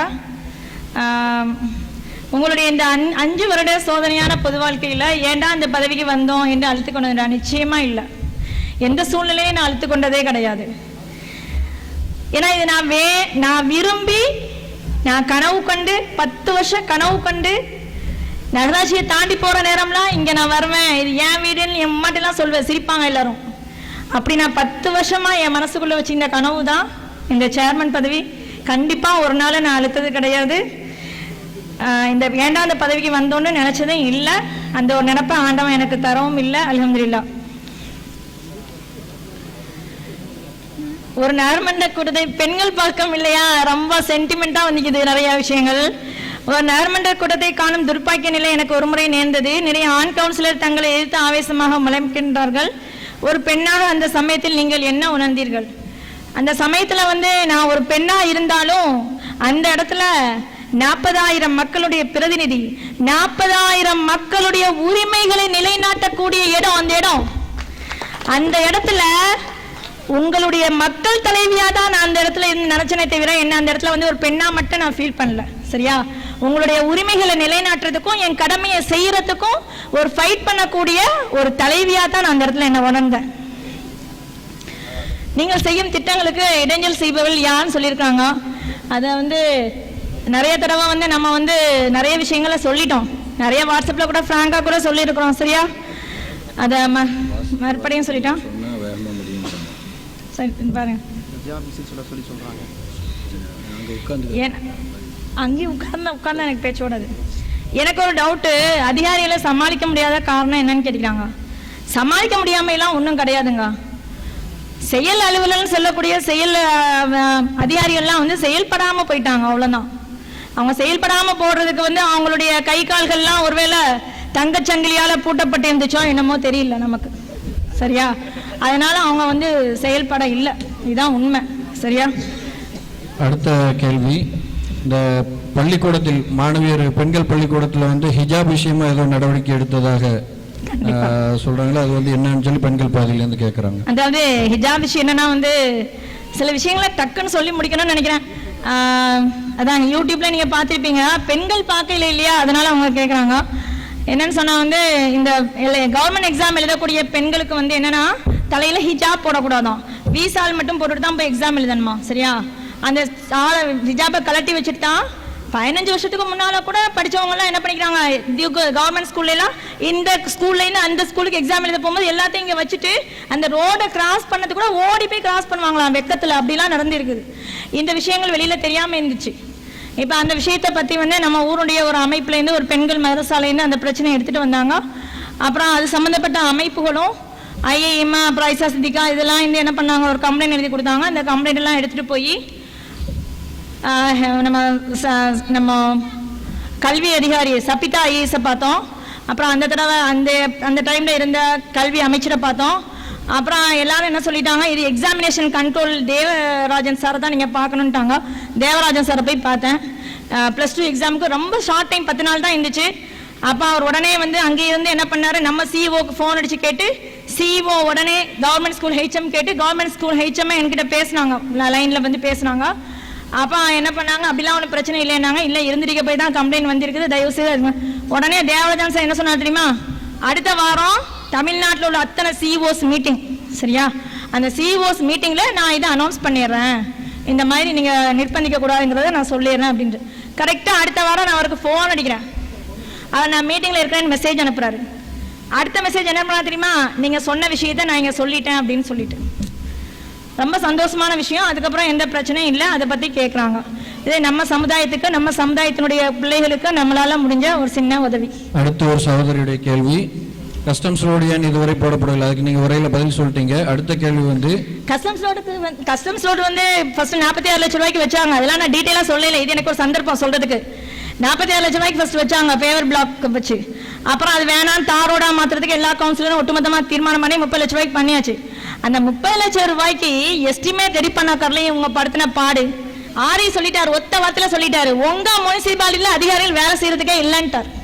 சும்மாவாது எங்க தலையை சுத்திட்டிக்கிறாங்க, வேலை செய்யறதுக்கே இல்லைன்ட்டாங்க. அதை ஃபைட் பண்ணி உள்ளிருப்பு போராட்டம் பண்ணி, நீங்க எல்லாரும் பார்த்திருப்பீங்க மக்கள் சக்தியின் மகத்துவத்தை அன்னைக்கு நான் கண்டேன். அந்த உள்ளிருப்பு போராட்டம் பண்ணும்போது எல்லா மக்களும் திரண்டு நின்று எழுத்தனால அந்த சப்ஜெக்ட் என்ன செஞ்சாரு, கவுன்சில்ல வச்சு ரெடி பண்ணி தந்தாரு. இருந்தாலும் நீ இப்படி போராட்டம் பண்ணி ஜெயித்துட்டியா, அடுத்தது ஏன் மீல தானே நான் காட்டுறதை காட்டுறேன்னு சொல்லிட்டு என்ன பண்ணிட்டாரு, காட்டினாரு. டெண்டர் வச்சோம், யாருமே எடுக்க இல்லை. இதுதான் சூழ்நிலை. இன்ஷா அல்லாஹ் இப்போ கடைசியா கூட என்ன பண்ண தெரியுமா, அந்த எலெக்ஷன் ரத்தாச்சு இல்லையா, உடனே இப்ப புதுசா ஆடியமே பூங்குடின்னு ஒருத்தவங்க வந்துக்கிறாங்க. அவங்களுக்கு போன் பண்ணி இதை ஷார்ட் டெண்டரா வைக்க முடியுமா, ஏன்னா டைம் ரொம்ப கம்மி, 7 நாள் டெண்டர், அதுக்கு உங்க பெர்மிஷன் வேணுமாமேன்னா. ஆமா நீங்க கொடுங்க, நான் பாத்துக்கிறேன், வைக்கலாம் அப்படின்னாங்க. உடனடியா இங்க எல்லாம் ரெடி பண்ணி எல்லாம் செஞ்சு டெண்டருக்கு எல்லாம் எழுதி ரெடி பண்ணி கொடுத்து இங்க எங்க இன்ஜினியர் செக்ஷன்ல இருந்து கொண்டுட்டு போய் அவங்க டேபிள்ல வச்சுட்டாங்க. மேடம் அவங்க டேபிள்ல வச்சாச்சு சரின்னு சொல்லிட்டு என்ன பண்ணாங்க, அடுத்தது அவங்கள்ட்ட ஃபோன் வருது, உங்க டேபிள்ல வச்சிருக்கான்னு நான் சொல்றேன். அவங்க சொல்றாங்க, மேடம் இப்பதான் சிஎம்ஏ ஆஃபீஸ்ல இருந்து இன்ஸ்ட்ரக்ஷன் வந்துச்சு, எந்த கவுன்சில் மீட்டிங்கும் எதுவும் நடத்தக்கூடாது அப்படின்னு சொல்லிட்டு.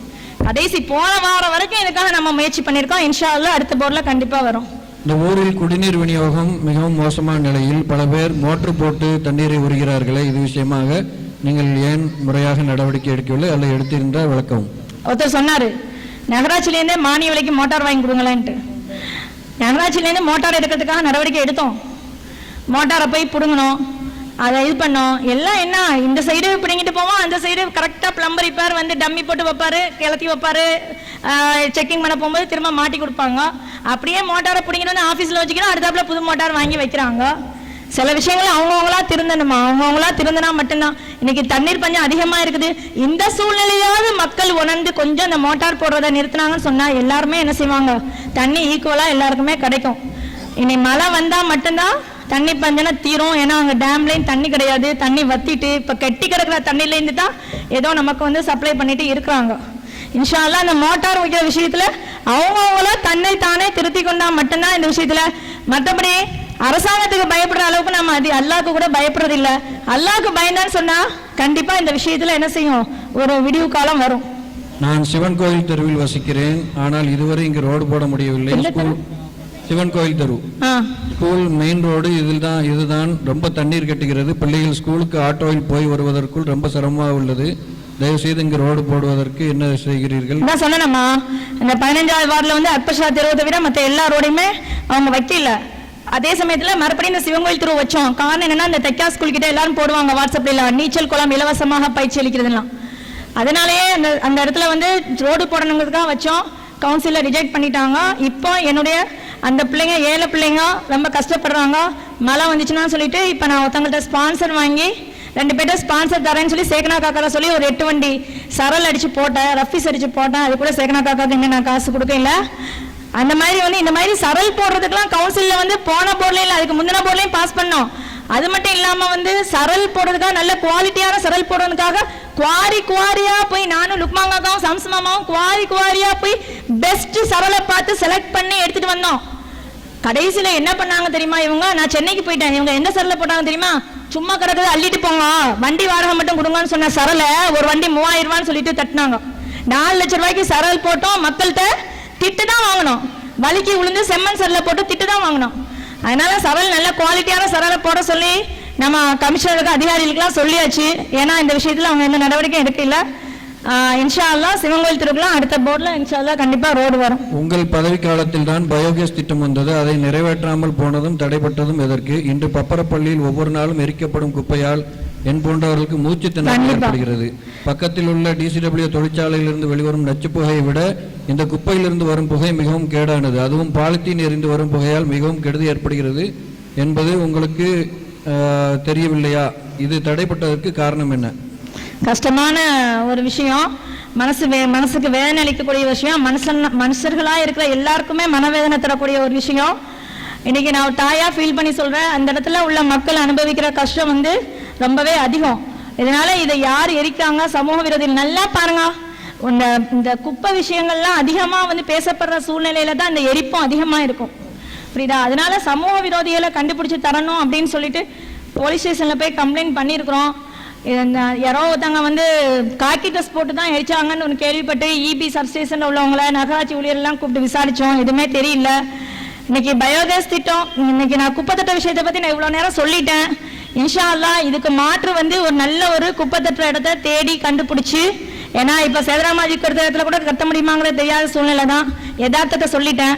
நல்ல ஒரு இடத்த தேடி பிடிச்சி என்ன செய்யணும், இந்த குப்பை தட்டுற இடத்த என்ன செய்யணும், ஷிஃப்ட் பண்ணணும். இதுக்கு வந்து எல்லாரும் சேர்ந்து ஃபைட் பண்ணணும்.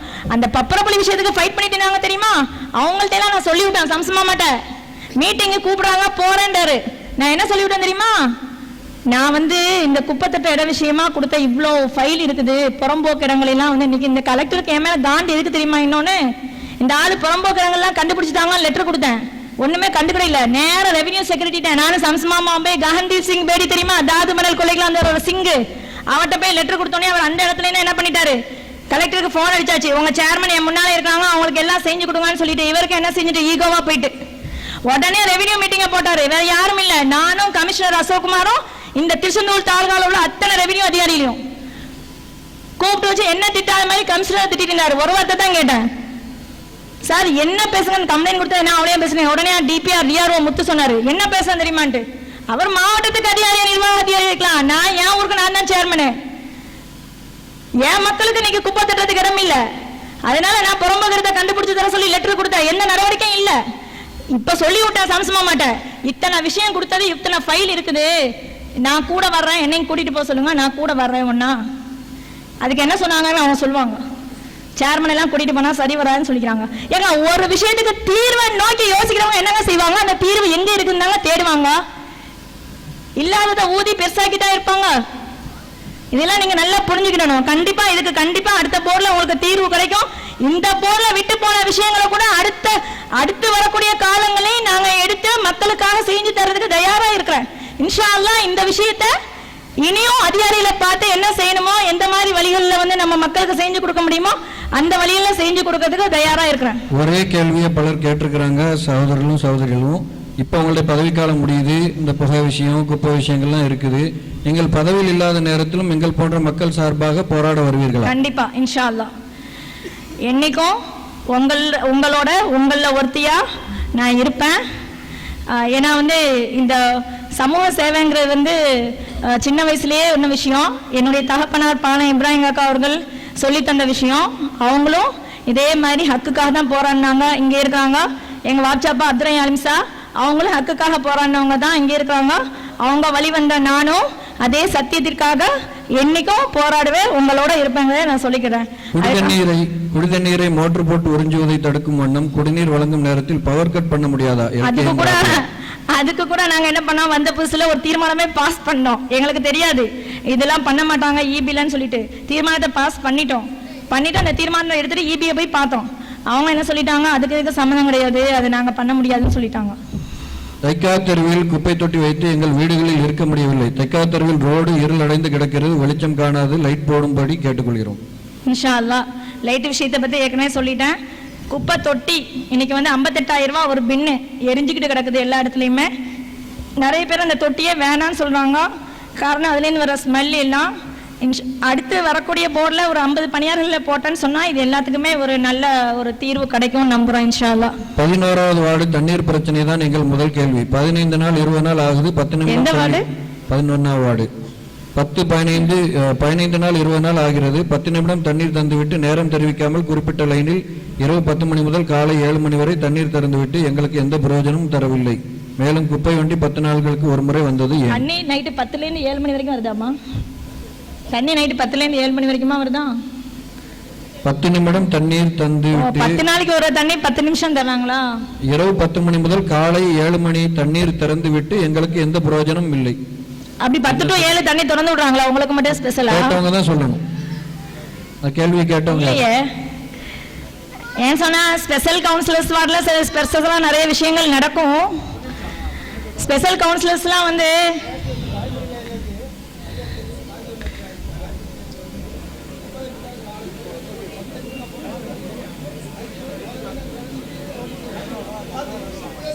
சரி விடிய விடிய ஓடி எல்லாம் தண்ணி எடுத்தாங்களா? ஓவர்ஃப்ளோ ஆகிக்குது. இல்லை இப்போ நிறைய கவுன்சிலர்ஸ்லாம் மறுபடியும் நிற்கிறாங்கிறதுக்காக வந்து ஸ்பெஷலாக டெய்லி குப்பை வண்டி அனுப்புறது, டெய்லி மற்றவங்களுக்கு வர்ற தண்ணியை கூட சண்டை போட்டு ஃபைட் பண்ணி அனுப்புறது, அந்த மாதிரி விஷயங்கள்லாம் நிறைய நடந்துட்டுக்குது. இதில் வந்து என்னன்னு சொன்னால் வந்து அங்கே வந்து சின்ன மோட்டார் மட்டும்தாம்மா, இப்போ ஒரு பெரிய மோட்டார் தான் ஓடுது. சின்ன மோட்டார் ஒன்று ரிப்பேர் ஆகிட்டு அந்த மோட்டாரை நம்ம நகராட்சியிலேருந்து வாங்கி கொடுக்கறதுக்காக வச்சோம். ஆனால் அது நகராட்சியிலேருந்து வாங்கி கொடுக்க முடியாது, நம்ம அவங்களுக்கு ஈபிக்கு பணம் கட்டுறதுனால கொடுக்க முடியாதுன்ட்டாங்க. இப்போ அந்த புது மோட்டார் வாங்கிறதுக்காக இப்போ உள்ள டுவாட் எம்டியை கூட பார்த்து ப்ரப்போசல் கொடுத்துக்கிறேன். அது மட்டும் இல்லாமல் அந்த ஒரே தண்ணீர் பந்தல் கிட்ட உடையும், எப்போ பார்த்தாலும் உடஞ்சிருக்குது. நேற்றுக்கு பாருங்க 2 நாளாக, நேற்றுக்கு விடிய காலம் 4 மணி வரைக்கும் வேலை பார்த்துக்கிறாங்க. இந்த உடப்பை சரி பண்ணுறதுக்கும் அங்கே தரமான குழாய் பதிக்கிறதுக்கும் ப்ரப்போசல் கொடுத்து அவர் உடனே வந்து தூத்துக்குடியில் உள்ள ஈயை கான்டாக்ட் பண்ணி பேசி, நான் சொல்லிட்டேன் ஈக்கு கூட விஷயம் தெரியாதுங்க, எங்கள் டுவாட் ஏகிட்ட பேசுங்க ஆத்தூர்லன்னு சொல்லி. ஏலாம் பேச மாட்டாங்களா அவங்கள்ட்ட எல்லாம். அப்படின்னா ஏஐயை பேச வச்சு எல்லா விஷயத்தையும் கேட்டு இன்னைக்கு 22 லட்சம் ரூபாய்க்கு சாங்ஷன் ஆகி 22 லட்சம் ரூபாய்க்கு ப்ரப்போசல் அனுப்பி அங்கே இருக்குது.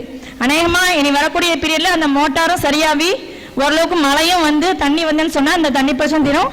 தயவு செய்து அல்லாஹ்க்காக கொஞ்சம் பொறுத்து கொடுங்க. இரண்டாவது பைப்லைன் திட்டம் நமது ஊருக்கு மட்டுமா மற்ற ஊர்களுக்கும் விநியோகிக்கப்படுமா? நம்ம ஊருக்கு மட்டும்தான்.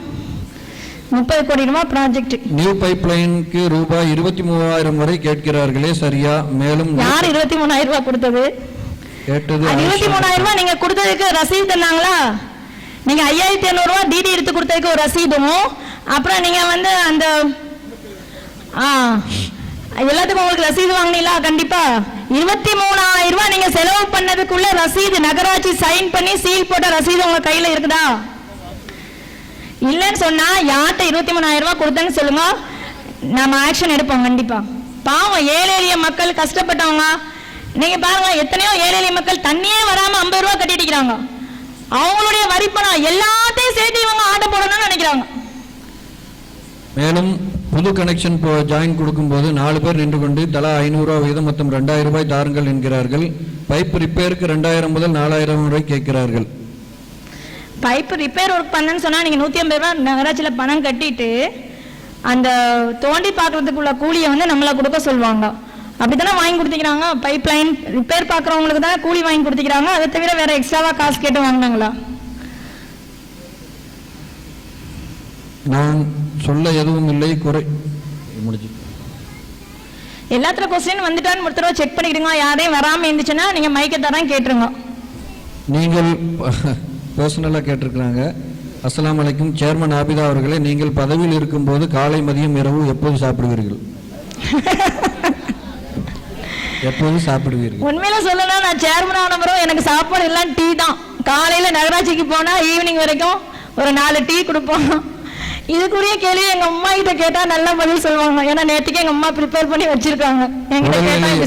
உங்கள் உடல்நிலை எப்போது கவனிக்க போறீர்கள் கேட்டிருக்காங்க. அக்கறையான உங்க கேள்விக்கு ரொம்ப சந்தோஷம். தேங்க்ஸ். அல்லாஹ்ட்ட துஆ கேளுங்க. உங்களுடைய ஆட்சி காலத்தில் ஊழல் நடக்காமல் இருந்தது மகிழ்ச்சிக்குரிய செயல். அதே சமயம் மக்களுக்கு செய்ய வேண்டிய நன்மைகளும் தடைப்பட்டு விட்டது. அதற்கு யார் காரணம்? மீதமுள்ள உறுப்பினர்கள் தான் காரணம் என்று சொன்னால் அவர்களை மக்கள் முன் அடையாளம் காட்ட ஏன் தாமதம்? அதான் ஏற்கனவே சொல்லிட்டேனே, அடையாளம் காட்டுறது என்ன எப்படி உங்களுக்கெல்லாம் தெரியாதது இல்லை. சரியா? நீங்கள் நிறைய விஷயங்கள்ல பார்த்துருப்பீங்க, கேட்டிருப்பீங்க, அறிஞ்சிருப்பீங்க. உங்கள் வார்டு கவுன்சிலை பற்றி உங்களுக்கு நல்லா தெரியும். எனக்கு வந்து அவங்கள பற்றி நகர்மன்றத்தில் வந்து மீட்டிங் அப்போ தெரியும். மற்றபடி வந்து எல்லா நாளும் நீங்கள் அவங்கள சந்திச்சுட்டு இருக்கீங்க, பார்த்துட்டு இருக்கீங்க, கேட்டுட்டு இருக்கீங்க. அவங்களுடைய நடவடிக்கைகள் எல்லாமே தெரியும். சரியா? அவங்களுக்கு என்ன ஆதங்கம்? நீங்கள் என்ன சம்பாதிக்க இல்லை, என்னையும் சம்பாதிக்க விட இல்லை. இதுதான் அவங்களுடைய ஆதங்கமே தவிர மற்றபடி என்ன வந்து அடையாளம் காட்டுறதுன்னு சொல்லி சொன்னால் வந்து அல்லாஹ் தான் காட்டணும். அஸ்ஸலாமு அலைக்கும். 5 ஆண்டு கால பொறுப்பில் இருந்து முடிந்த நேரத்தில் காயல் நகர மக்களுக்கு தாங்கள் இந்த வசதிகளை செய்து கொடுத்திருக்கிறோம் என்று எவைகளை கூறுவீர்கள்? மற்றவர்கள் பல தடைகளை ஏற்படுத்தினாலும் அதாவது என்னென்ன வசதிகளை செஞ்சு கொடுத்திருக்கிறோம்னு சொல்லிட்டு அதான் நான் சொல்றேன். நான் ரொம்பலாம் பெருசாலாம் ஒன்றும் சாதிக்க இல்லைங்க. ரொம்ப பெருசாகவும் நான் செஞ்சு தரையில்லை என் மக்களுக்கு. சரியா? ஆனால் பெரிய பெரிய கனவு கண்டேன். அது செய்யணும், இது செய்யணும், அப்படி செய்யணும், இப்படி செய்யணும்னு பெரிய கனவு கண்டேன், பெரிய லட்சியத்தோட உள்ள வந்தேன். சரியா? ஆனா அதுல ஒரு 1/4 பங்கு என்ன செய்யப்பட்டிருக்குது, செய்யப்பட்டிருக்குது அல்லாஹ்வை கொண்டு. சரியா? அதுல இன்னும் நிறைய சொல்றதுக்கு இவங்க டைம்ல என்னால சொல்ல முடியல. சின்ன விஷயத்துலேருந்து பெரிய ஒர்க் வரைக்கும் நிறைய சின்னமா நிறைய செஞ்சு கொடுத்துருக்குது. வாழ்வு தொட்டிகள் பண்ணி கொடுத்திக்குது, அப்புறம் வந்து குடிநீர் விஸ்தீரியம் பண்ணி கொடுத்திக்குது. அந்த மாதிரி நிறைய விஷயங்களை நம்ம பண்ணி கொடுத்து தான் இருக்கிறோம். இன்னைக்கு இன்னொன்று என்ன தெரியுமா, ரொம்ப முக்கியம், சிசிடிவி கேமரா வைக்கிறது உங்களுக்கு நல்லாவே தெரியும். அந்த சிசிடிவி கேமரா வைக்கிறதுக்கு இன்னைக்கு நேற்றுக்கு ஒரு பஞ்சாயத்து தலைவி இந்து பேப்பரில் பார்த்திருப்பீங்க, ஊர் முழுசும் சிசிடிவி கேமரா வச்சுக்கிறான்னு சொல்லிட்டு. அது ஒரு சகோதரி எடுத்து போட்டிருந்தாங்க. அந்த பஞ்சாயத்தில் கவுன்சிலர்ஸ் ஒத்துழைப்பு கொடுத்திருக்காங்க, சிசிடிவி கேமரா வச்சிருக்காங்க. இங்கே பஞ்சாயத்தில் வந்து சிசிடிவி கேமரா போலீஸ் சொன்னது 4 இடம், கூட 4 இடம் நான் கொடுத்தேன். இந்த ஊரினுடைய எல்லாம் ஃபுல்லாக கவர் ஆகணும், அலகாபுரி பிடிச்சி ஓடக்கரை வரைக்கும் ஊர் எல்லாம் ஃபுல்லாக எல்லா இடமும் கவர் ஆகணும், எப்படிப்பட்ட ரூட்டில் உள்ளே வந்தாலும் கவர் ஆகணுங்கிறதுக்காக நானும் கூட ஒரு 4-5 இதை சேர்த்து வச்சேன். ஆனால் எங்கள் கவுன்சிலர் ரொம்ப கஷ்டப்பட்டு பாஸ் பண்ணி தந்தது என்ன தெரியுமா, பஸ் ஸ்டாண்டில் மட்டும் சிசிடிவி கேமரா வைக்க பாஸ் பண்ணி தந்தாங்க. அது கூட என்ன பண்ண இல்லை, டெண்டர் வைக்கல இது வரைக்கும். இதெல்லாம் நீங்கள் அடுத்த போர்டில் வந்து வலியுறுத்தணும். நீங்கள் இந்த நகராட்சியில் நல்லவராக இருந்து மக்களிடம் நற்பெயர் பெற்றதற்கு வாழ்த்துக்கள். நல்லவராக இருந்தால் ஊரில் அதிகமான திட்டங்கள் தடைப்பட்டது ஏன்? இதற்கு காரணமானவர்களை நீங்கள், அதே கேள்விதான், மக்களுக்கு இனங்காட்டி தோல் எடுத்து காட்டணும். நான் சொல்றேனே, நான் மட்டும் நல்லவளா இருக்கிறதுனால என்ன நடந்துச்சுங்கிறத நீங்க எல்லாரும் நல்லா பாத்திருப்பீங்க. எனக்கு ஒரே ஒரு கவுன்சிலர் நல்லவரா கிடைச்சாருங்கிறதுனால என்ன நினைச்சு நீங்க பாத்திருப்பீங்க. இதுல இருந்து என்ன தெரியுதுன்னு சொன்னா, சம்சமாமா சொன்ன மாதிரி ஒரு 10-11 நல்லவங்களை நீங்க உள்ள அனுப்புங்க, சிறப்பா எல்லா வேலையும் நடக்கும். உங்களின் பிடிவாதத்தால் நடக்கவிருக்கின்ற சில வேலைகள் தடைப்பட்டது உண்மையா? வருங்காலங்களில் ஊர் விஷயத்தில் நன்மை செய்ய வாழ்த்துக்கள். பிடிவாதம்னா என்ன, எனக்கு என்ன பாருங்களேன், உங்க பணம் உங்களுக்கு செய்யறதுக்கு தானே நாங்க காத்திருக்கிறோம், உங்களுக்கு செய்யறதுக்கு தானே நாங்க சேர்மன் ஆகிருக்கிறோம். பிடிவாதம் சொல்றது என்னது, இவங்க சொல்றாங்க இல்லையா, கண்டுக்கிடாம போகணும், கண்ணை மூடிட்டு கையெழுத்து போடணும், எந்த கேள்வியும் கேட்க கூடாது. கேள்வி கேட்டா அது பிடிவாதமா? அத கண்டிப்பா நான் பிடிவாதம்னு எடுத்துக்கிட முடியாது. விஷயங்கள்ல அவங்க வந்து நான் கேட்ட விஷயத்த தர்ற வரைக்கும், இன்னைக்கு வாழ்வு தொட்டு 8 லட்சம் ரூபாய்க்கு பண்ணி கொடுத்திருக்கிறோம். ஆனா 8.5 லட்சம் ரூபாய்க்கு வாழ்வு தொட்டு என்ன ஆக்கமா பண்ணி வச்சிருக்கிறோம். நாங்க எப்படி எஸ்டிமேட் கொடுத்தோம், எப்படி பண்ண சொல்லி கொடுத்தோம், இரும்பு மூடி போட சொன்னோம், உள்ளுக்குள்ள ஃபுல்லா காங்கிரீட் போட சொன்னோம். அந்த வாழ்வுல இருந்து கூட தண்ணி லீக் ஆகி உள்ள வரக்கூடாது, மழை தண்ணி கூட உள்ள வரக்கூடாது.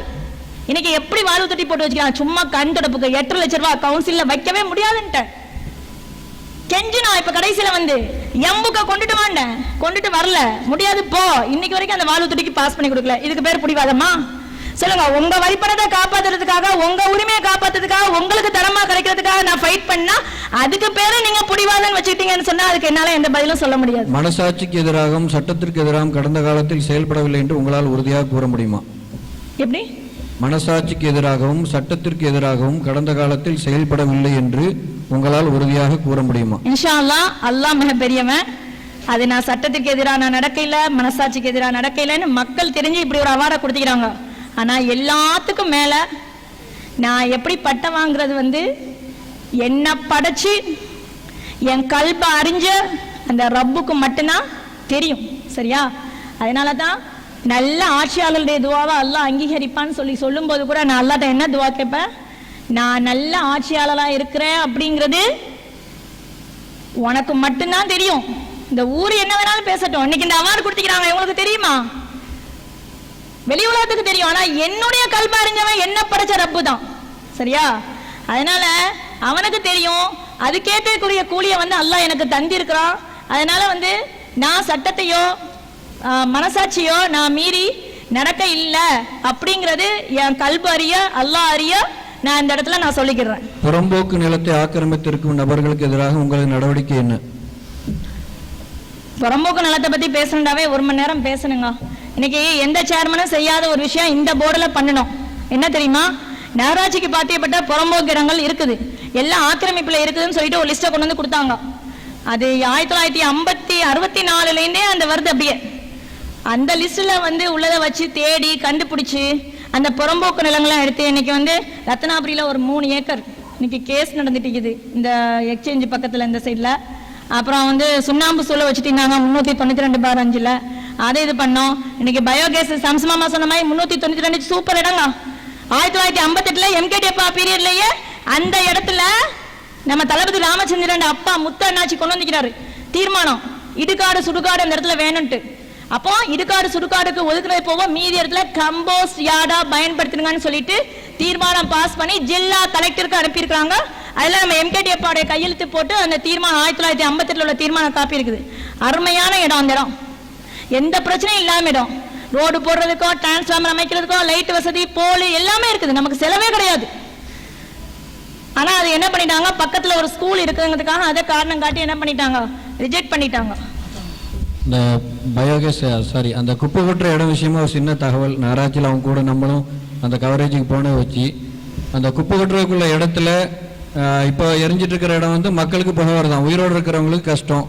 சரி அங்கே கொட்டுவோம், இன்னும் இந்த ஒரு இடம் சொன்னாங்களே 398 அங்கே கொட்டுவோம் சொன்னால் அங்கே சுடுகாடு இருக்குதான் அவங்களுக்கு கஷ்டமா. அப்போ எங்கே கொட்டணுங்கிறது உயிரோடு இருக்கிறவங்க முன்னாடியும் கொட்டக்கூடாது, செத்தவங்க முன்னாடியும் கொட்டக்கூடாதுன்னா எங்கே கொட்டணுங்கிறது தெரியல. அதாவது மொத்தத்தில் இவங்க எதையும் செய்யக்கூடாதுங்கிறக்காக திட்டமிட்டு சில சதி வேலைகள் செய்யப்பட்டு கரெக்ட் தான். எப்படின்னா எங்க கவுன்சிலர் எல்லாம் சொல்லுவாங்க, இந்த ஆபீஸ் பில்டிங் அடிக்கல் நாட்டும் போது கூட ஒரு கவுன்சிலர் வந்து சொன்னாரு, இந்த ஆபீஸ் பில்டிங்க உன் பீரியட் நாங்க முடிக்கவே விட மாட்டோம், அடுத்த போர்ல வேற சேர்மன்ஸ் நம்ம கல்வெட்டுல உன் பேரை உடனே சொல்றேன், எந்த கல்வெட்டுலயும் என் பேர் தேவையில்லைங்க, மக்கள் மனசுல நல்லா நிறுத்தி வச்சா அது போதும் எனக்கு, என்னுடைய கடைசி காலம் வரைக்கும். அதுக்கப்புறமும் மக்கள் மனசுல நின்றானே அதே எனக்கு பெரிய அருட்கொடை அல்லாஹ் தந்தது, அது போதும், எந்த கல்வெட்டுலயும் என் பேர் தேவையில்லை. இன்னைக்கும் பாருங்க பஞ்சாயத்துல கூட ஊர் எல்லையில அந்த சேர்மன் பேர் இருக்கும், இன்னைக்கு வரைக்கும் என் பேர் எந்த ஊர் எல்லையில இருக்குதா, கால் பண்ண எல்லையில சேதனமாஜி பழைய சேர்மன் பேர் தான் இருக்குது எல்லா இடத்துலயும், தெரியுமா? அதனால அதெல்லாம் நமக்கு தேவையில்லை. காயிதமுல்லத் நகர் டு பூந்தோட்டம் செல்லக்கூடிய பாதையை தோண்டி போட்டு பல வருடங்களாகி மூடப்படவில்லை, என்ன காரணம்? அந்த மாசாலா செய்திக்காக அந்த ஏற்கனவே அந்த ஓடையில வந்து ஆக்கிரமிப்பு பிளாட் போட்டான், சர்வே நம்பர் 508. முந்தா நாள் கூட ஆடிஓட்டின்னு எனக்கு லெட்டர் வந்துக்குது. அன்னைக்கு ஆடிஓ வந்தவர் கூட அந்த வாணியக்குடி தெரு பக்கத்துல உள்ள பிளாட் போடுற இடத்தெல்லாம் பார்த்துட்டு போய்க்கிறாரு, பிஏவோட ஒன்னா. இப்ப இதுவும் ஓடை தண்ணி போற ஓடையில 2 கல்லை போட்டு வச்சிருக்கான், அது வைக்கும் போது பக்கத்து இருக்காரு சொல்றாரு இந்த இடத்துல பண்ணக்கூடாதுன்னு சொல்றாரு, அப்படின்னு பிளாட்டை போட்டு வச்சிருக்காப்ல. சரியா? அது நான் ஆடிஓட்ட கம்ப்ளைண்ட் கொடுத்தேன். நேற்றுக்கு ஆடிஓ ஆபீஸ்ல இருந்து தாசில்தாருக்கு ஃபார்வர்ட் பண்ண லெட்டர் எனக்கு வந்திருக்குது. அப்புறம் என்னன்னா அந்த ஓடை போற இடம்னா அந்த தலவாணிமுத்து வீட்டு பக்கத்துல அந்த இது பிரிட்ஜ், அந்த பிரிட்ஜை சரி பண்ண சொல்லி பூந்தோட்டம் மக்களும் காயிதமுல்லத் நகர் மக்களும் பல கோரிக்கை வச்சுட்டாங்க. இப்ப அடுத்த மலைக்கு பாருங்க, அவங்க தெருவில் உட்காந்து ஆர்ப்பாட்டம் பண்ணா மட்டும் எல்லாரும் வருவாங்க. இன்னைக்கு அந்த இடத்த சரி பண்ணதுக்கு டெண்டர் வச்சாச்சு. டெண்டர் வச்சும் கூட என்ன பண்ணல, டாக்டர் மைக்க கொடுங்களேன், டெண்டர் வச்சும் கூட என்ன பண்ணல, அந்த டெண்டரை யாருமே எடுக்க இல்லை அந்த பிரிட்ஜை சரி பண்றதுக்கு. அதனால அப்ப அந்த இடத்த வந்து ரிமூவ் பண்ணிட்டு அந்த கல்லெல்லாம் ரிமூவ் பண்ணிட்டு பைப் மட்டும் போட்டு வைக்க சொல்றீங்க. இப்போதைக்கு பைப் போட்டா தண்ணி போயிட்டு இருக்கும், மக்கள் போக்கு. அப்ப இனி நாளையிலிருந்து தனி அதிகாரிகளுடைய இதுதான் நடக்க போகுது. திட்டங்கள் எல்லாத்தையும் செயல்படுத்துறதுக்கு தனி அதிகாரிகளுக்கு வந்து கவர்மெண்ட் வந்து அத்தாரிட்டி வழங்குது. அதனால தயவு செய்து நீங்க இந்த விஷயத்தை அந்த மழை சீசனுக்கு முன்னால போய் எடுத்து சொல்லி இது பண்ணுங்க. நானும் சொல்றேன் இன்ஷா அல்லாஹ்.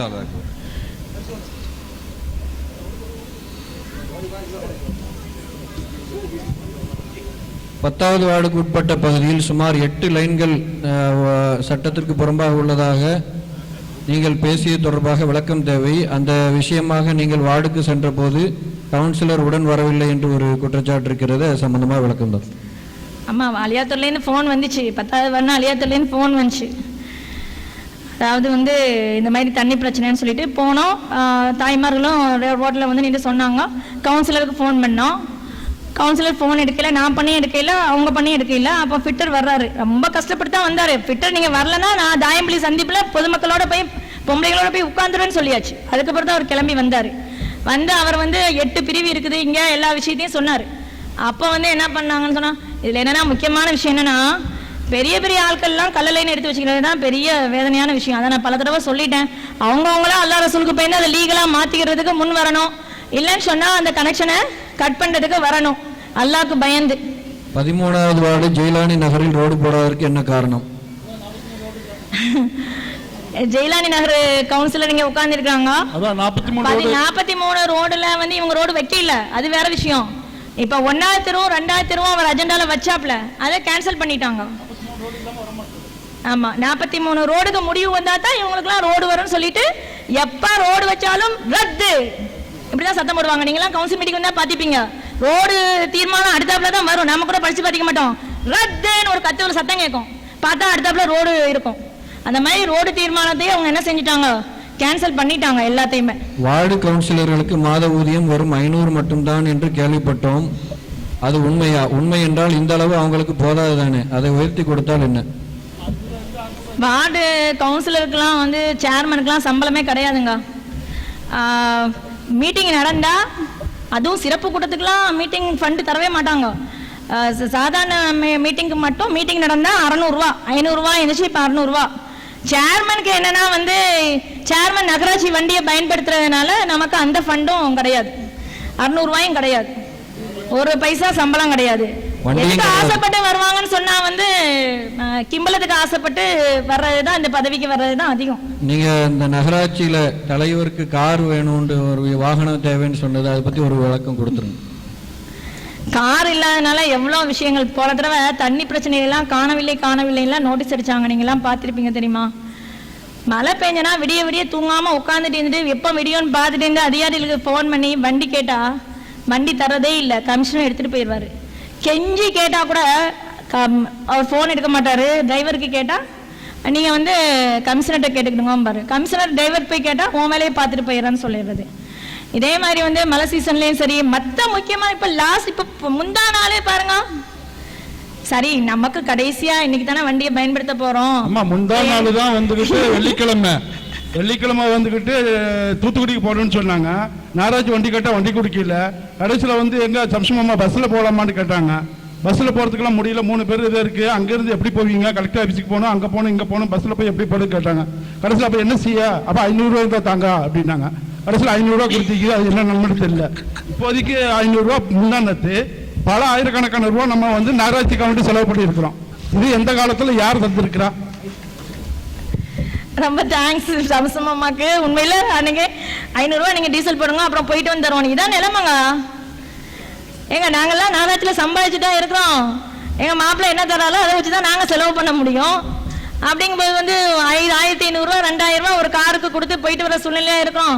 இதனால எவ்வளவு விஷயங்கள். சரி கடைசியா வண்டியை கேட்போம்னு சொல்லி சொன்னா கமிஷனர் இன்ஜினியர் மேனேஜர்லாம் கலெக்டரேட் மீட்டிங் போயிட்டானாங்க. வண்டி பிடிச்சி கேட்டு காலையிலேயே ஃபிட்டட்ட சொல்லிக்கிறாங்க. அவர் மதியம் தான் சொல்றாரு, எப்போ கேட்டீங்கிறாரு. ஏங்க காலையில உங்கள்கிட்ட கேட்டாலுமே ஒரு தடவை தான் சொன்னாங்கிறாரு, ஒரு தடவை சொல்லாம 9 தடவையா சொல்லுவாங்க, என்னங்க இதுன்னு சொல்லிட்டு. அப்புறம் சம்சமமா 500 ரூபா பெட்ரோலுக்கு காசு கொடுத்தாங்க, போயிட்டு வந்தாச்சு. அதனால வண்டி இருந்துச்சுன்னு சொன்னா இன்னும் நிறைய விஷயங்கள் பண்ணலாம். அசோக்குமார் சார் இருக்கும்போது ஆர்டிஎம்ஏ வந்து எனக்கு வண்டி தரலன்ட்டு அவரை வந்து சத்தம் போட்டு சேர்மனுக்கு பிறகுதான் உனக்கு வண்டின்னு சொல்லிட்டு அவர் என்ன பண்ணாரு, வண்டி எனக்கு தருவாரு, எப்ப கேட்டாலும் தருவாரு. அதனால காலையில 6:30 மணிக்கு நெசவு தெருலேருந்து போன் வந்து தண்ணி இல்லைன்னு சொல்லி எந்த தெருலையும் தண்ணி இல்லைன்னு போனாலும் போய் நின்றோம். வீட்டு உள்ளக்க போய் அடிப்பம்பு வரைக்கும் அடிச்சு பார்த்தோம். இப்ப என்னுடைய மக்களை என்னால சந்திக்க முடியாம, அடிக்கடி சந்திக்க முடியாம போனதுக்கு காரணம் வண்டி இல்லாதது ஒரு காரணம் தான். வண்டி இருந்துச்சுன்னு சொன்னா இன்னும் நிறைய விஷயங்களை பண்ணலாம். அந்த வீடியோ கிளிப் பரப்பிட்டாங்க இல்லையா, அந்த அன்னைக்கு என்ன பண்ண தெரியுமா, சொல்லிதான் ஆகணும். நம்ம நகராட்சியுடைய நிதிநிலை அறிக்கை வாங்குறதுக்காக ஒரு என்ன எல்லா அக்கௌண்ட்டையும் எடுத்து வச்சு பார்க்கும்போது ஒரு அக்கௌண்ட்டை க்ளோஸ் பண்ணிட்டாங்கிறாங்க. க்ளோஸ் பண்ணிட்டாங்கன்னா எனக்கு சந்தேகம். ஏன்னா இதுல ஏற்கனவே ஒரு 40-50 லட்சம் போல கடந்துச்சு, எப்படி க்ளோஸ் பண்ணாங்க? அப்ப இந்த ஃபண்டை வேற இந்த அக்கௌண்ட்டுக்கு டிரான்ஸ்ஃபர் பண்ணீங்களா? இல்ல மேடம், அது நில்லு, க்ளோஸ் பண்ணியாச்சுங்கிறாங்க. அப்ப இந்த மாதிரி சூழ்நிலை தான் என்ன பண்ணோம், உடனடியா வண்டி எடுத்துட்டு இப்பமே இந்த நிமிஷமே ஸ்டேட் பேங்க்ல போய் பார்க்கணும் போல இருந்துச்சு எனக்கு. அதனால வண்டி கேட்டேன். கமிஷனர் ஆர்டிஎம்ஏ ஆஃபீஸில் இருக்காரு. சார் ஒரு வார வண்டி பிடிச்சிட்டாங்க. இல்லை நான் வந்துடுவேன். மணியை பார்த்தா 2 மணி. இவர் அங்கேயிருந்து கிளம்பி வந்து நம்ம இங்கேருந்து போகல 4 மணிக்கு பேங்க்லாம் க்ளோஸ் பண்ணிடுவாள் அப்படின்னு சொல்லிட்டு திரும்ப போன. சார் நீங்கள் கிளம்பிட்டீங்களா? நான் இன்னும் கிளம்பில்ல. அப்படிங்கும்போது ஃபிட்டட்ட சொல்லி வண்டி பிடிச்சி கேட்குறோம், அப்பவும் வரல. அப்புறமா ஒரு தெரிஞ்ச வண்டிக்காரர், இதில் இன்னொரு விஷயம் என்னன்னா, கையில் காசு இல்லைன்னா தெரிஞ்ச ஆட்டோக்காரனை கூப்பிடணும், தெரிஞ்ச கார்காரங்களை கூப்பிட வேண்டிய சூழ்நிலை. அப்பவும் இல்லை. அந்த சூழ்நிலை சரின்னு வேம்பு வந்தார். அவரை கூட்டிட்டு ஏற்றிட்டு போன நேரம் வண்டியில் ஸ்டேட் பேங்க்ல போய் லெட்டர் எழுதி கொடுக்கணும். லெட்டர் எழுதி கொடுத்து அந்த அக்கௌண்ட்ல எவ்வளோன்னு பார்த்தா 84 லட்சம் ரூபாய் இருக்குது. 84 லட்சம் ரூபாய் உள்ள அந்த பேங்க் அக்கௌண்ட்டை க்ளோஸ் பண்ணிட்டேன்னு சொல்றாங்க. அப்போ அவங்கள்ட்ட ஸ்டால் எல்லாம் வாங்கிட்டு நேராக திருச்செந்தூர் ஸ்டேட் பேங்க் வரேன். திருச்செந்தூர் ஸ்டேட் பேங்க் க்ளோஸ் பண்ணிட்டாங்க. அவங்கள்ட்ட ஐடி கார்டை கொடுத்தோன்னே உள்ளே கூப்பிட்டாரு மேனேஜர். அவரும் அவருடைய ஸ்டால் தர்றாரு. ஐஓபிக்கு வர்ற எல்லாம் மூடிட்டு வெளியே வர்றாங்க. அவங்கள்ட்ட இந்த இதெல்லாம் கொடுத்து கேட்குறேன், நீங்கள் நாளை காலையில் வாங்கன்ட்டார். நாளை காலையில் அங்கே போய் உட்காந்துட்டு இந்த நாளை காலையில் போகும்னால இந்த டென்ஷனோட ஆஃபீஸில் வந்து உட்காந்து அந்த எந்த பியூனு நில் பேலன்ஸ் சொன்னாலும் அவளை கூப்பிட்டு நான் திட்டிட்டு இருக்கும்போது தான் இவங்க வந்து என்ன செய்யறாங்க, என்ன அசை போடுற மாதிரி வந்து கேட்குறாங்க. வண்டியில் ஒரு வேலையும் செய்ய முடியல. அவங்க பேசின நிறைய வார்த்தைகள், அவங்க பேசின நிறைய விஷயம் எல்லாத்தையும் எடிட் பண்ணிட்டு என்ன பண்ணிட்டாங்க, கரெக்டாக இப்போ போட்டு விட்டாங்க. சைபர் கிரைமில் கம்ப்ளைண்ட் பண்ணேன். உடனே என்ன பண்ணிட்டாங்க, காலங்காத்தால போய் மினிஸ்டரை பார்த்து அங்குள்ள அதை பார்த்து அதை ஆஃப் பண்ணிட்டாங்க. ஒன்னே ஒன்று வச்சுட்டேன், அரசாங்கத்தில் இவங்களுக்கு தண்டனை கொடுக்க முடியல, ஆனாலும் இந்த மாதிரி அவங்க படுதூறு பண்ணதுக்கு அல்லாஹ்வுடைய தண்டனையிலேருந்து தப்ப முடியாதுன்னு அல்லாஹ் மேல பாரத்தை போட்டு வச்சாச்சு. பொதுமக்களுடைய கேள்விகள் அனைத்திற்கும் இல்லையா அவ்வளோதான். விடை தந்ததுக்கு விளக்கம் தந்ததுக்கு மிக்க மகிழ்ச்சி. ஜஸாக்குமுல்லாஹ் ஹைரா. கடைசியாக ஒரு விஷயத்த சொல்லணும். சில கேள்விகளில் கூட அது வெளிப்பட்டுச்சு. கவுன்சிலர்ஸ் லஞ்சம் வாங்கினாங்கன்னு ஆதாரம் சொல்ல முடியுமாடு. யாரும் தப்பு செய்கிறவங்க, கவுன்சிலராக இருக்கட்டும் யாராக இருக்கட்டும், தப்பு செய்கிற யாராக இருந்தாலும் 20 ரூபா பத்திரத்தில் கையெழுத்து போட்டு தந்துட்டு லஞ்சம் வாங்க மாட்டாங்க. அவங்க காதும் வச்சாப்புலாம் செய்வாங்க. அது அவங்களுடைய நடவடிக்கையில் தான் புரிஞ்சுக்கிற முடியும். நம்ம அறிஞ்சு சில வார்டு மக்கள் இருக்கிறாங்க, அவங்க கவுன்சிலர் வந்து அவங்க வார்டு மக்கள்கிட்டயே பேசுனதுக்கு மக்கள் சாட்சியாக இருக்கிறாங்க. இவன் தானும் பிழைக்க மாட்டா, யாரையும் பிழைக்க விடவும் மாட்டா, எனக்கு வேற தொழிலும் இல்லை, இவ எங்களை ஒன்றும் சம்பாதிக்க விட மாட்டேங்கிறா, இவ தொலைஞ்சாதான் எங்களுக்கு நிம்மதின்னு சொல்லி சொன்ன திருவாய் மலர்ந்த கவுன்சிலர் இன்னும் இருக்கிறாங்க. அடுத்த எலெக்ஷனுக்கும் போட்டி போடுறதுக்கு ஆயத்தமா இருக்கிறாங்க. இவளை வண்டி ஏற்றி இவளை சாவடிக்கணும்னு சொன்ன கவுன்சிலர்லாம் இருக்கிறாங்க. அவங்களும் அடுத்த போர்டுக்கு போட்டி போடுறாங்க. அந்த வண்டி ஏற்றி சாவடிக்கணும்னு சொன்னதுக்கு, ஏன்னா அந்த டெம்பரரி ஸ்டாஃப் வந்து ரொம்ப முறைகேடு பண்ணாங்கன்னு சொல்லிட்டு அவங்களெல்லாம் நம்ம நிறுத்திட்டோமா. அந்த கோபத்தில் இவர் என்ன பண்ணாருன்னா, அந்த டெம்பரரி ஸ்டாஃப் ஒருத்தர்கிட்ட போய் சேர்மனை வந்து வண்டி எடுன்னு சொன்னேன், வண்டியை ஏற்றி சாவடிதான்றாரு. சம்ஸ்மாமா தான் வந்து அதுக்கு சாட்சி. ஏன்னா அந்த மாதிரி கவுன்சிலர்லாம் இருக்காங்க. எல்லா விஷயம், உயிர், மானம், மரியாதை எல்லாத்துக்குமே அங்கே ஒரு பாதுகாப்பு இல்லாத சூழ்நிலையில தான் அல்லாஹ் வந்து என்னை அந்த 5 வருஷமா அங்கே என்ன பாதுகாத்து இன்னைக்கு உங்கள் முன்னால் நின்று பேசக்கூடிய ஒரு சக்தியை தந்தி இருக்கிறான். அவனுக்கே எல்லா புகழும். அஸ்ஸலாமு அலைக்கும். வந்து நிறைய பேர் கேள்வி கேட்டாங்க. அதில் வந்து ஒரு கேள்வி என்ன கேட்டாங்கன்னு அன்னைக்கு, ஊழல் பண்ணவங்களை வந்து அடையாளம் காட்ட முடியுமான்னு கேட்டாங்க. ஆனால் வந்து அந்த கேள்வியிலேயே ஒருத்தவங்க வந்து என்ன கேட்டாங்கன்னு அன்னைக்கு 23,000 ரூபா இந்த பைப்லைனுக்காக வேண்டி முறை இல்லாமல் வந்து கேட்டிருக்கான்ட்டாங்க. அப்போ அடையாளம் காட்ட தேவையில்லை, அந்த கேள்வியிலேயே வந்து என்னாச்சு, அந்த யாருன்னு நீங்கள் புரிஞ்சுக்கிற வேண்டியது தான். இந்த மாதிரி நிறைய விஷயங்கள் இருக்குது. இது நான் வந்து அவதானித்ததிலிருந்து எனக்கு சொல்ல முடியும். கண்டிப்பா ரொம்ப சந்தோஷம். இந்த ஊழல் எதிர்ப்பு நோட்டீஸ் நான் கொடுத்த உடனேயும் சவுதியிலேருந்து ஒரு பொம்பளை ஃபோன் பண்ணுறா. ஒரு கவுன்சிலர் பேரை சொல்லிட்டு எனக்கு வந்து பிளான் அப்ரூவலுக்கு 8,000 ரூபா கேட்டாங்க, நான் வந்து தர முடியாதுன்னு சொல்லிட்டேன். எங்கள் அம்மா கூட சொன்னாங்க, நீ 10 நாள் இருந்துட்டு போகிறா, கொடுத்து வேலையை முடிச்சுட்டு போயிட வேண்டியதானேன்ட்டு. அதுக்கு 800 ரூபா கூட வராதான், 8,000 ரூபா கேட்குறாருன்னு ஒரு கவுன்சிலர் பேரை சொன்னாங்க. சரி, நீங்கள் ஒத்த பைசா கொடுக்காதீங்க, நீங்கள் ஊருக்கு வாங்க, வந்து எனக்கு ஃபோன் பண்ணுங்க. அது மாதிரி ஊருக்கு வந்தாங்க, ஃபோன் பண்ணாங்க. நேராக நீங்கள் கவுன்சில் டிபிஐ போய் பாருங்க அப்படின்னு சொல்லும்போது அவங்க போய் பார்க்க போனால் அந்த டிபிஐ நான் சொல்லிட்டேன், இந்த மாதிரி உங்கள்கிட்ட ஏற்கனவே சில பேர் லஞ்சம் கேட்டிருக்காங்க, ஆனால் அவங்க ஒத்த பைசா தர முடியாதுன்னு சொல்லிட்டாங்க, அவங்களுக்குள்ள வேலையை ஒழுங்காக பண்ணி கொடுக்கணும்னு சொல்லிட்டு இந்த அம்மா போகிறாங்க. அங்கே போனால் எந்த கவுன்சிலர் கேட்டாரோ அவரே அங்கே உட்காந்துக்கிறாரு. அவரை வச்சுக்கிட்டு டிபிஐ கேட்குறாரு, உங்கள்கிட்ட யார் கேட்டான்னு கேட்டுக்கிறாரு. இவங்க முடிச்சோடனே இந்த கவுன்சிலருக்கு ஆத்திரம் கூட்டிட்டு எங்கே நம்ம பேரை சொல்லிடுவாளன்ட்டு இவரும் இன்னொரு கவுன்சிலர் ஒன்றா சேர்ந்து அந்த அம்மாவை, நல்ல குடும்பத்து பொம்பளை, அவளை திட்டி தீத்து அவளை அப்படியா எப்படியான்னு கேட்டு அழுதுகிட்டு வெளியே வந்து இன்னொரு நல்ல கவுன்சிலருக்கு அந்த அம்மா ஃபோன் பண்ணுது. அவங்க தோழி ஃபோன் பண்ணி சொல்கிறாங்க, இந்த மாதிரி இப்படி மாதிரி கேட்டான் பாருங்களேன் அப்படின்னு ஒரு ஆதங்கத்தில் சொல்லும்போது அவங்க என்ன எதிர்பார்த்திப்பாங்க தெரியுமா, அப்படியான்னு சொல்லி கேட்டால் நமக்கு சப்போர்ட் பண்ணி பேசுவாங்க. அவங்க என்ன சொல்லிக்காங்க தெரியுமா, அந்த நல்ல கவுன்சிலரு இதில் தான் நீங்கள் அடையாளம் கண்டுக்கிடணும், நல்லவங்கன்னு இருந்தாங்க, நல்லவங்கன்னு 6 பேர் இருந்தாங்க. அந்த 6 பேர் மீட்டிங்கில் 18 பேரில் 6 பேர் வந்தால் மீட்டிங் நடத்திட்டு போயிடலாம். அந்த 6 பேரை வச்சு இந்த நகராட்சியை நல்லபடியாக கொண்டு போக முடியும் நான் நம்பினேன். ஆனால் அந்த 6 பேரில் 5 பேர் எப்படிப்பட்டவங்கிறது ஒவ்வொரு சூழ்நிலையும் அல்லாஹ் அவங்க வெளிப்படுத்தி காட்டிட்டான். வேற ஒன்றும் இல்லைங்க, நம்பிக்கையில்லா தீர்மானத்தில் கையெழுத்து போடுறாங்க. நம்பிக்கையில்லா தீர்மானத்தில் தலைவி மேல ஒரு 10 குற்றச்சாட்டை வச்சு தலைவியை பதவி நீக்கம் செய்யறதுக்காக லெட்டர் கொடுக்குறாங்க ஆர்டிஎம்ஏக்கு. அதுல ஒரு குற்றச்சாட்டு என்ன தெரியுமா, இஃப்தார் நோன்பு திறக்கிற நிகழ்ச்சி எல்லா அதிகாரிகளையும் கூப்பிட்டு எல்லா சமுதாய மக்களையும் கூப்பிட்டு எல்லாத்தையும் கூப்பிட்டு அந்த இஃப்தார் நிகழ்ச்சி அது வந்து ராஜீவ்காந்தி பிறந்த நாள் ஒரு மத நல்லிணக்க நிகழ்ச்சியா நடத்துறதுக்கு அரேஞ்ச் பண்ணியிருக்கும் போது அந்த நிகழ்ச்சிக்கு புதுப்பள்ளியிலேருந்து கஞ்சி கொடுத்தாங்க. வெள்ளை கஞ்சி வந்து காட்டுமோதுமல்லியில போய் கேட்டேன், இன்னைக்கு தம்மரை வாங்கி கொடுத்தது 4வது வார்டு கவுன்சிலரு, எனக்கு கடப்பாசி பண்ணி தந்தது 9வது வார்டு கவுன்சிலரு. ஏன்னா இது எல்லாம் இந்த நிகழ்ச்சி வைக்கணும்னு சொன்னது எல்லா கவுன்சிலரும் சேர்ந்துட்டான். இப்படிலாம் இருந்துட்டு என்ன பண்ணாங்க தெரியுமா, இந்த இஃப்தார் நிகழ்ச்சி என்னுடைய கருப்பு பணத்துல வச்சுக்குதுன்னு சொல்லிட்டு கம்ப்ளைண்ட்ல எழுதி கையெழுத்து போடுறாங்க. ஒரு பொய்க்கு துணை போயிட்டாங்க. இவங்களெல்லாம் எப்படி நல்லவங்கன்னு சொல்ல முடியும்? இன்னைக்கு வந்து கடப்பாசிக்கு என்னால காசு கொடுக்க முடியாம எத்தனை நாள் இருந்தேன்னு அந்த கவுன்சிலருக்கு தெரியும். டம்மருக்கு 3000 ரூபாய் கொடுக்க முடியாம எத்தனை நாள் இருந்தேன்னு இந்த கவுன்சிலருக்கு தெரியும். அப்படி இருந்தும் நான் கருப்பு பணத்துல வேற எதை சொன்னா கூட பரவாயில்ல, நோன்பு அல்லாஹ்வுடைய கடமை, இதுல போயா நீங்க கையெழுத்து போடணும் பொய்யான குற்றச்சாட்டுக்கு? அந்த நோம்பாளிகளுடைய இதெல்லாம் என்ன ஆகுது சொல்லுங்க பாப்போம். அப்ப இவங்க எல்லாம் எப்படி நல்லவங்கன்னு சொல்ல முடியும்? நல்லவங்களா இருந்தாங்க 6 பேரு, எல்லாருமே சந்தர்ப்ப சூழ்நிலையில மாறிட்டாங்க. அதுக்கு அவங்க 1000 காரணம் சொன்னாலும் சரி.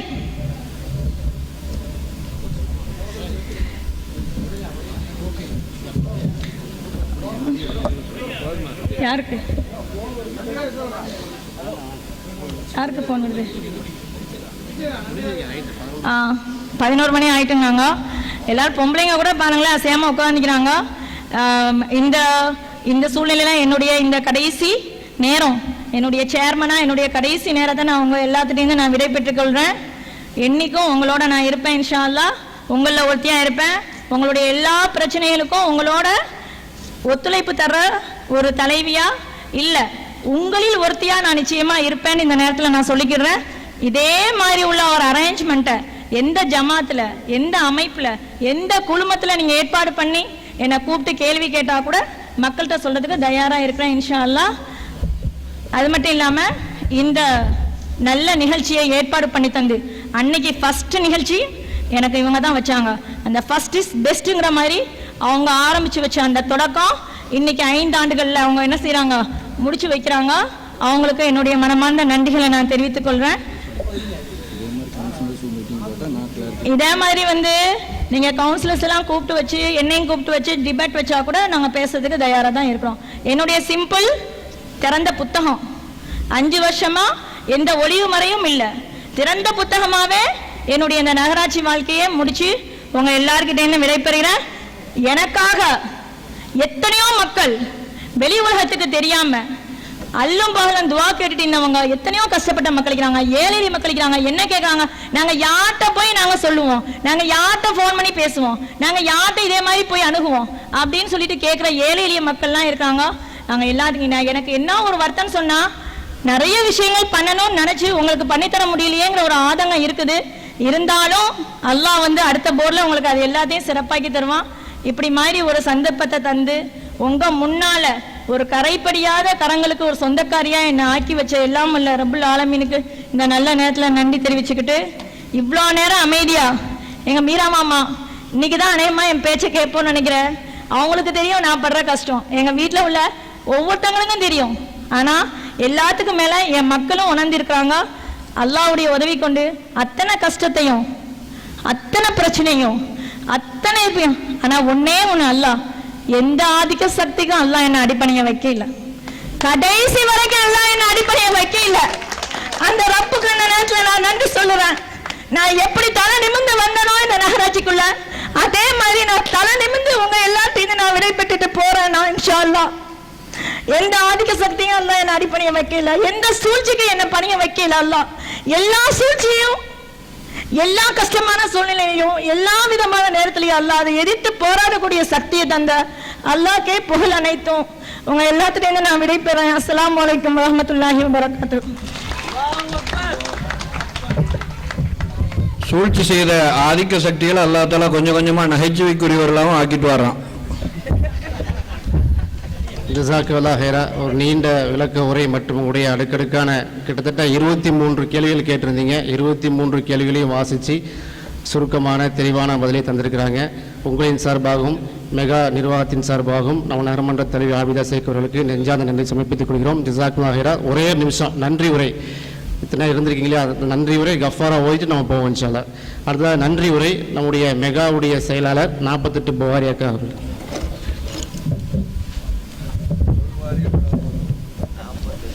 அஸ்ஸலாமு அலைக்கும்.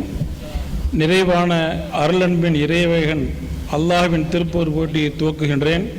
அல்ஹம்துலில்லா வஸ்ஸலாத்து வஸ்ஸலாம் அலா ரசூலில்லா வலா ஆலி வஸஹபி அஜ்மஈன்.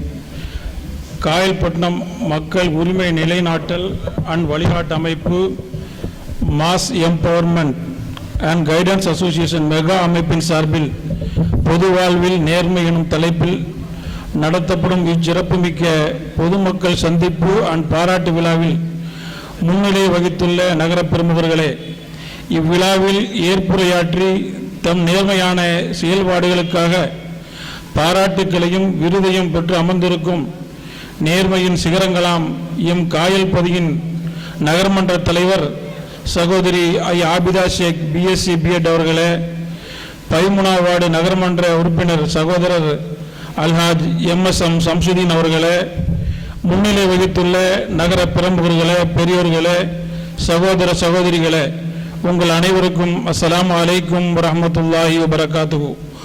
உயர்ந்த நோக்கத்துடன் நமதூர் காயல்பதியின் வருங்காலத்தின் மீது மனதார கவலை கொண்டு இவ்விழா இனிதே நடத்தி முடிக்கப்பட்டுள்ளது. இதற்காக எல்லா வாய்ப்புகளையும் சக்திகளையும் நிறைவாக தந்த எல்லாம் உள்ள அல்லாஹ்வுக்கு முதற்க நன்றியை தெரிவித்துக் கொள்கிறேன். அல்ஹம்துலில்லா வ ஷுக்ருலில்லா. இவ்விழாவில் முன்னிலை வகித்த நகர பெருமவர்கள், சிறப்பு விருந்தினர்களாக கலந்து கொண்ட நமதூரின் நேர்மையின் சிகரங்கள், அவர்களோடு அறப்பணியில் துணை நின்ற நமதூர் பொதுமக்கள், தமது பல்வேறு வேலைகளையும் ஒதுக்கி வைத்துவிட்டு நகர் நலனுக்காக நடத்தப்படும் இந்த நல்ல நிகழ்ச்சியில் கலந்து கொள்ள வருகை தந்துள்ள நமதூரின் அனைத்து பகுதிகளைச் சேர்ந்த சகோதரிகளே, சகோதரிகளாக உங்கள் யாவருக்கும் நிறைவான நன்றிகளை தெரிவித்து மகிழ்கிறேன். இந்த நிகழ்ச்சி சிறப்பாக நடத்த உதவி செய்த, இடம் தந்து உதவிய எஸ்ஐ தஸ்தகீர் ஹாஜி குடும்பத்தாருக்கும் மனமார்ந்த நன்றியை தெரிவித்துக் கொள்கிறோம். இந்த நிகழ்ச்சியில் மேடை ஏற்பாடுகளை செய்து தந்த கல்ப் செய்த அவர்கள், ஒளி அமைப்பு செய்து தந்த எஸ்எம்சோன் நிறுவனத்தார், வீடியோ ஒளிப்பதிவு செய்த வீணு ஸ்டுடியோ நிறுவனத்தாருக்கும் எங்களது மனமார்ந்த நன்றியை தெரிவித்துக் கொள்கிறோம்.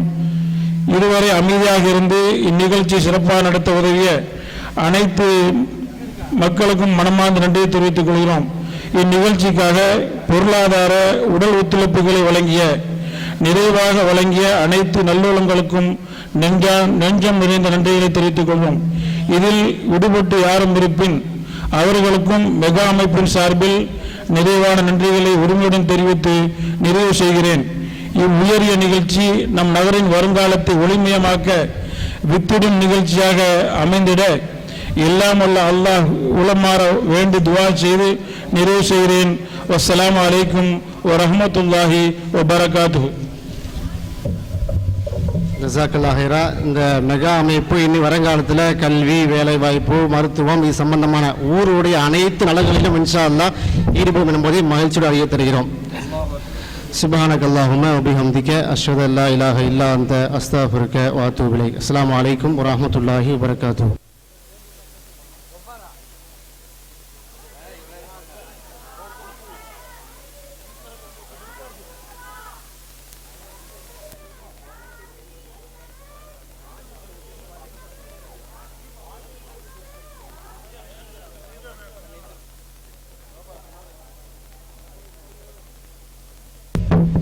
கண்ணியத்திற்குரிய பொறுப்பாளர்களுக்கு ஒரு அன்பான அறிவிப்பு. வாலண்டியர்ஸ், நீங்கள் யாரும் போக வேண்டாம்.